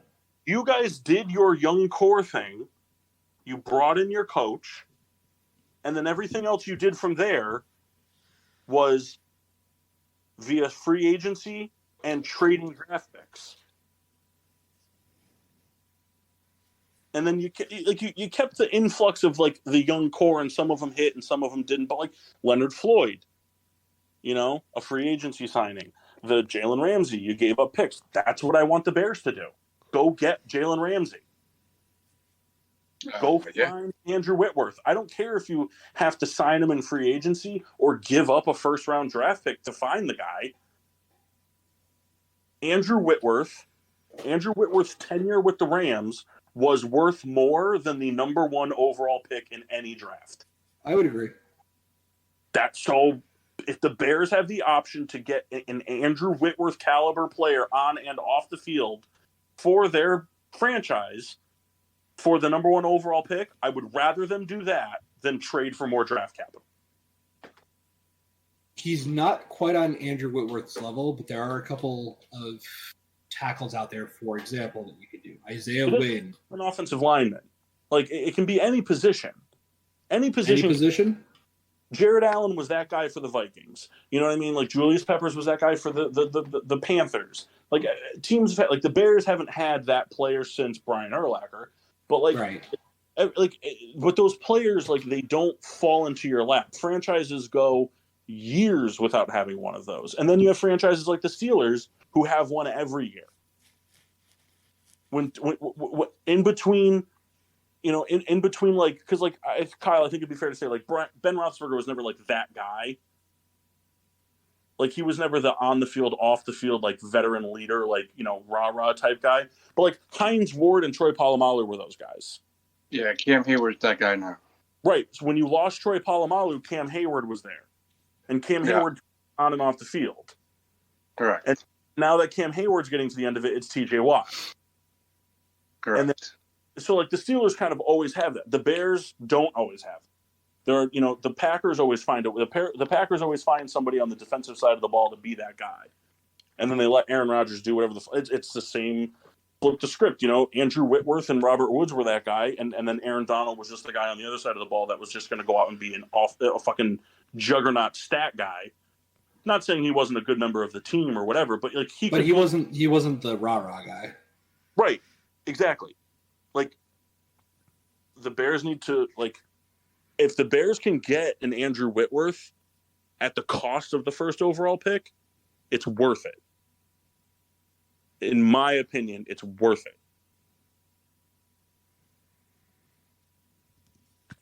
All right, that's fair. TED Talk. Kendall, shut up. Sorry. You haven't said anything except trying to confuse Kyle Moore with the T. Higgins thing. Yeah, my head is very in a loop. I was just trying to contribute. That was the thing. I've seen that on more than one occasion, and I don't want to interrupt a good conversation because I get criticized for that more than anything.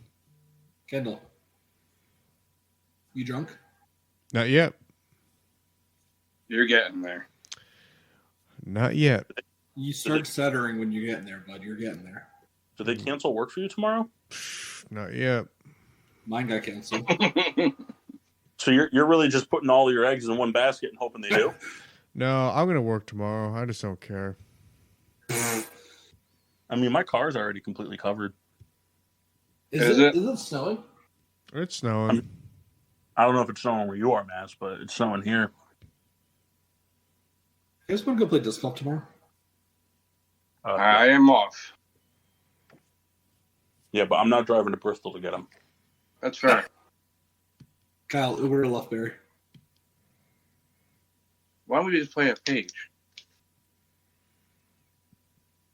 Because that means we have to come to you anyways, and we just said we didn't want to go to Bristol. It doesn't always have to work out for you, okay? Yes, it does. That's what it's about. Paul, go get Brandon Graham or Fletcher Cox. I definitely don't want Fletcher Cox. That guy is 90. There remain too many Madden franchises. And let you know, Matt, we're going to talk next week about what you said of the Steelers. What did I say about the Steelers, Kyle? Listen, man, it is late, but I don't care. What did I say? I legitimately don't remember. You said you don't know what they're doing. I don't know what they're going to do next year, I said. Oh, so it's all good. Yeah. Nah, very I know big difference. I don't know what they're going to do next year. They're going to get some. They're going to get rid of those two shitty inside linebackers and figure it out. Kyle, you have no cap space this year. You don't even have enough to sign your draft class right now. You have $11,000. They'll figure it out. I'm sure that they will, but it's not like you can go out and do free agency. So I'm sure they will. The NFL runs on monopoly money, so it doesn't even matter. This is true. Kendall, how was your drink? Very good. Had a bunch of Trulies, 2 pineapple, 3 watermelon kiwi, and 3 mango. Of the 3 I've had, 6 Trulies. I've had 8 Trulies. The mango is my favorite. I don't particularly care for seltzers, but for those who are seltzer fans, these all kind of hold up to their flavor profile. I don't really necessarily get the pineapple from the pineapple Truly, but the mango and watermelon kiwi kind of hold true. So enjoy, you seltzer freaks. Oh, hey, Mass, you know High Noons? Yes. Starting March 1st, they're coming out with High Noon tequila sodas. Ooh. 9.5%. Wow. Speaking of tequila, I had some 1942 tonight. One of them's edamame flavored. He's in. What did you have tonight? 1942. Just a casual $140 tequila? Yep. Matt's making that middle school money now. I had water. Yeah, I didn't. I got home and just kind of like gave up on the day. So I didn't crack anything tonight. It's fair. I'm gonna drink a lot of bourbon tomorrow, though. Nice. All right. I'm gonna shovel. I thought that was a very good time. Not bad. Not bad. Confused. Next week though, bracket break. Bracket Somebody hit the bell. Ding. Kyle, it's on you to be in charge of the actual NCAA bracket and to disperse that when the time comes. Okay, I got 2 weeks. Don't worry, Kyle. I'll take care of it for you. All right, it's Massey's job. Well, no, it's responsibility. So if Massey forgets, I blame you. Well, I more so meant when you forget about it and you're like, Massey, can you help me with that? I will help you. I'm going to just make it on ESPN and give you guys the information.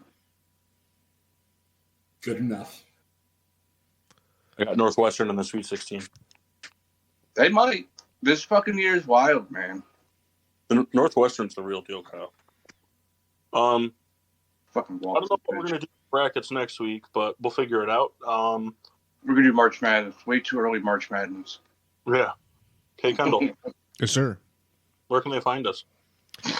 They can find us at Twitter and Instagram, GSWD_4. Make sure you use hashtag GSWD, whether it's kind of having an argument with your best friend where you're not really sure what you're arguing about, but you're just keeping it going. Or, just drinking Trulies because they're available. That's right. Facebook, Getting Sports with Drunk. Listen, we are literally everywhere. Podbean, Apple Podcasts, Google Podcasts, iHeartRadio, and Spotify. Literally everywhere. I mean, it's almost more difficult to not find us. I mean, it's probably pretty easy to now find us. They're not looking for us. It's like Slenderman. If Well, you're not looking for us, we're gonna pop up behind you. other than your bad attitude, Kyle, yeah, I mean, you can pretty much find us everywhere. Kendall, you drunk? I'm on my way. I'm out of Trulies, though. I'm sure you'll find something else. Yeah, this will be it. It's a bummer. I'm sorry. In a perfect world, they'll say there's no work tomorrow, but there will be. I know there will be. Yeah, I'm not really sure what to say to you right now, so Until then, I don't know if I should be sad for you that you can't keep drinking or be happy that 8 was enough. I don't know. I don't know where to go. I got 6 Bush that's waiting for me in the fridge. Oh, so you are else. What's that? I said you were going to find something else, and you said, no, this was it for you. No. I'm saving those. I mean, listen, if I got the text right now that, hey, work is canceled, then, yeah, free game. Kendall. But it's not going to happen. I'll text Kendall and tell him work's over. Oh, Kendall. man, my friend just texted me. I'm not going to work tomorrow. Kendall, you hammered? I'd have 8 beers. He is hammered. All right. Well, brackets next week, but until then, I'm your hostess, Cupcake the Riddler. Mock. Gene Washable. Nope. Yep. The Master Chris Massey.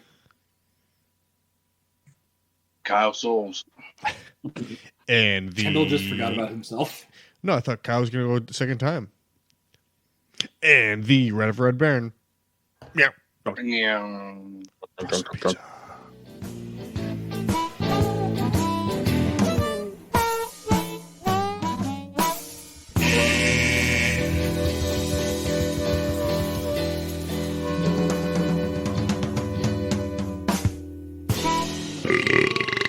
Yeah.